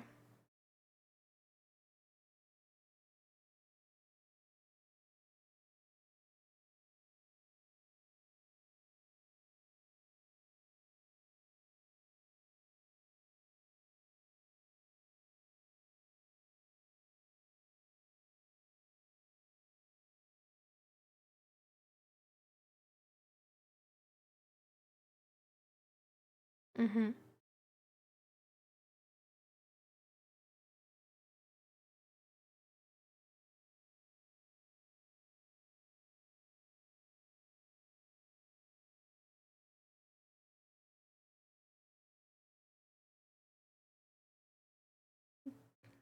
Did you ever, or are you in therapy, 𝔹𝕃ℂ𝔻?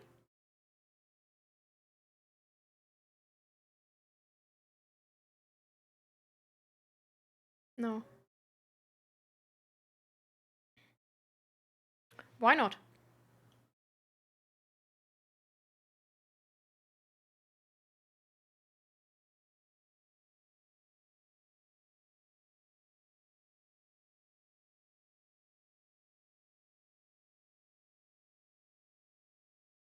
Hmm. So you don't live anywhere where like where your how is it called? Your health insurance would pay for it?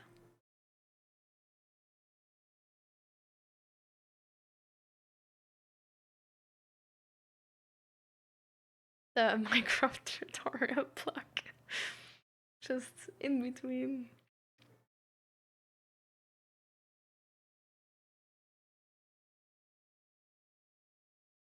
Hmm.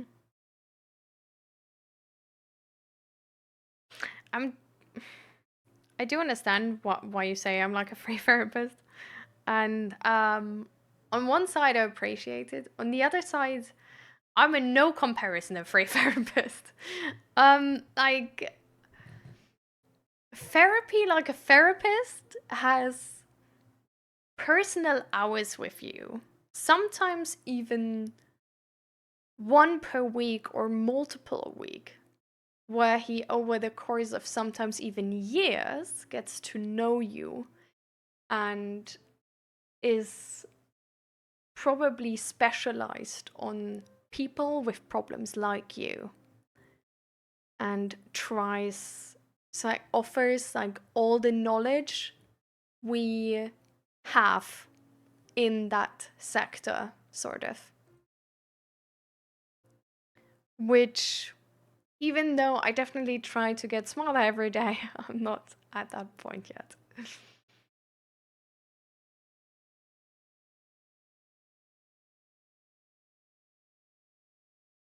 I think mostly people just need to talk with anyone. We know ourselves.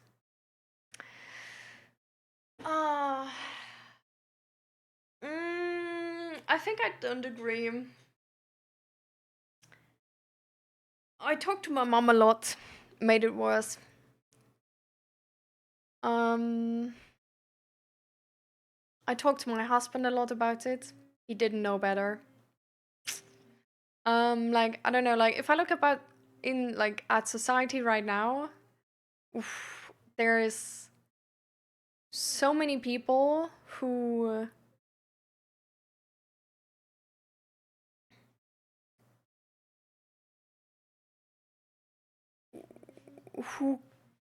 I don't know, like who can like of course you can talk to them, but you don't really want to learn from them. Like it's like the blind leading the blind sort of situation, you know? Like for example, if you want to have like a really successful relationship, like a really healthy, one of the best relationships on earth, if you look for advice and talk to a person from your, I don't know, like 5 times divorced friend, well, you are way more likely to end up 5 times divorced than with the happiest relationship. Like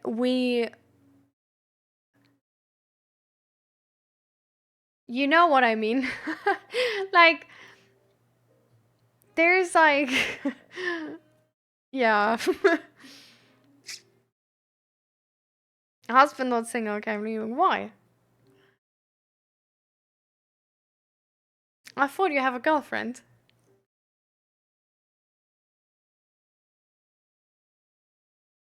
Oh, okay. I haven't heard that joke once, thankfully. And yeah, I was advising many drivers not to make a new illegal turn downtown last days.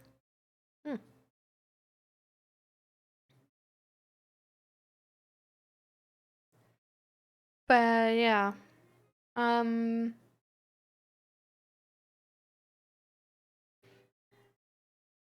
It's sort of like the life you want, or like the life you will lead, really depends on the life you want and work for. This is something where, like, I think we, like, sort of, like, underestimate it, because we just... I guess I should find another girlfriend. Why?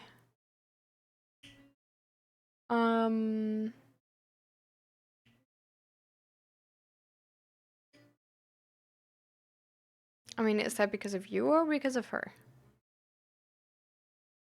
She's... Okay.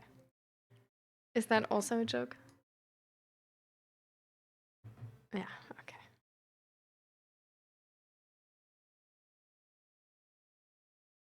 It's not a joke?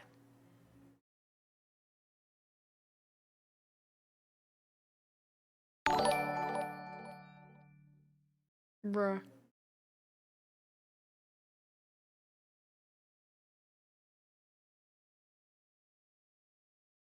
How did that work?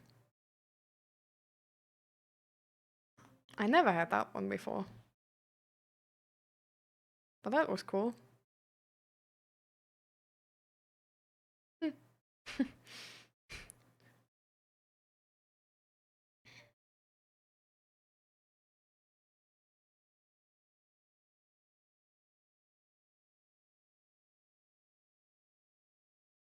Hmm.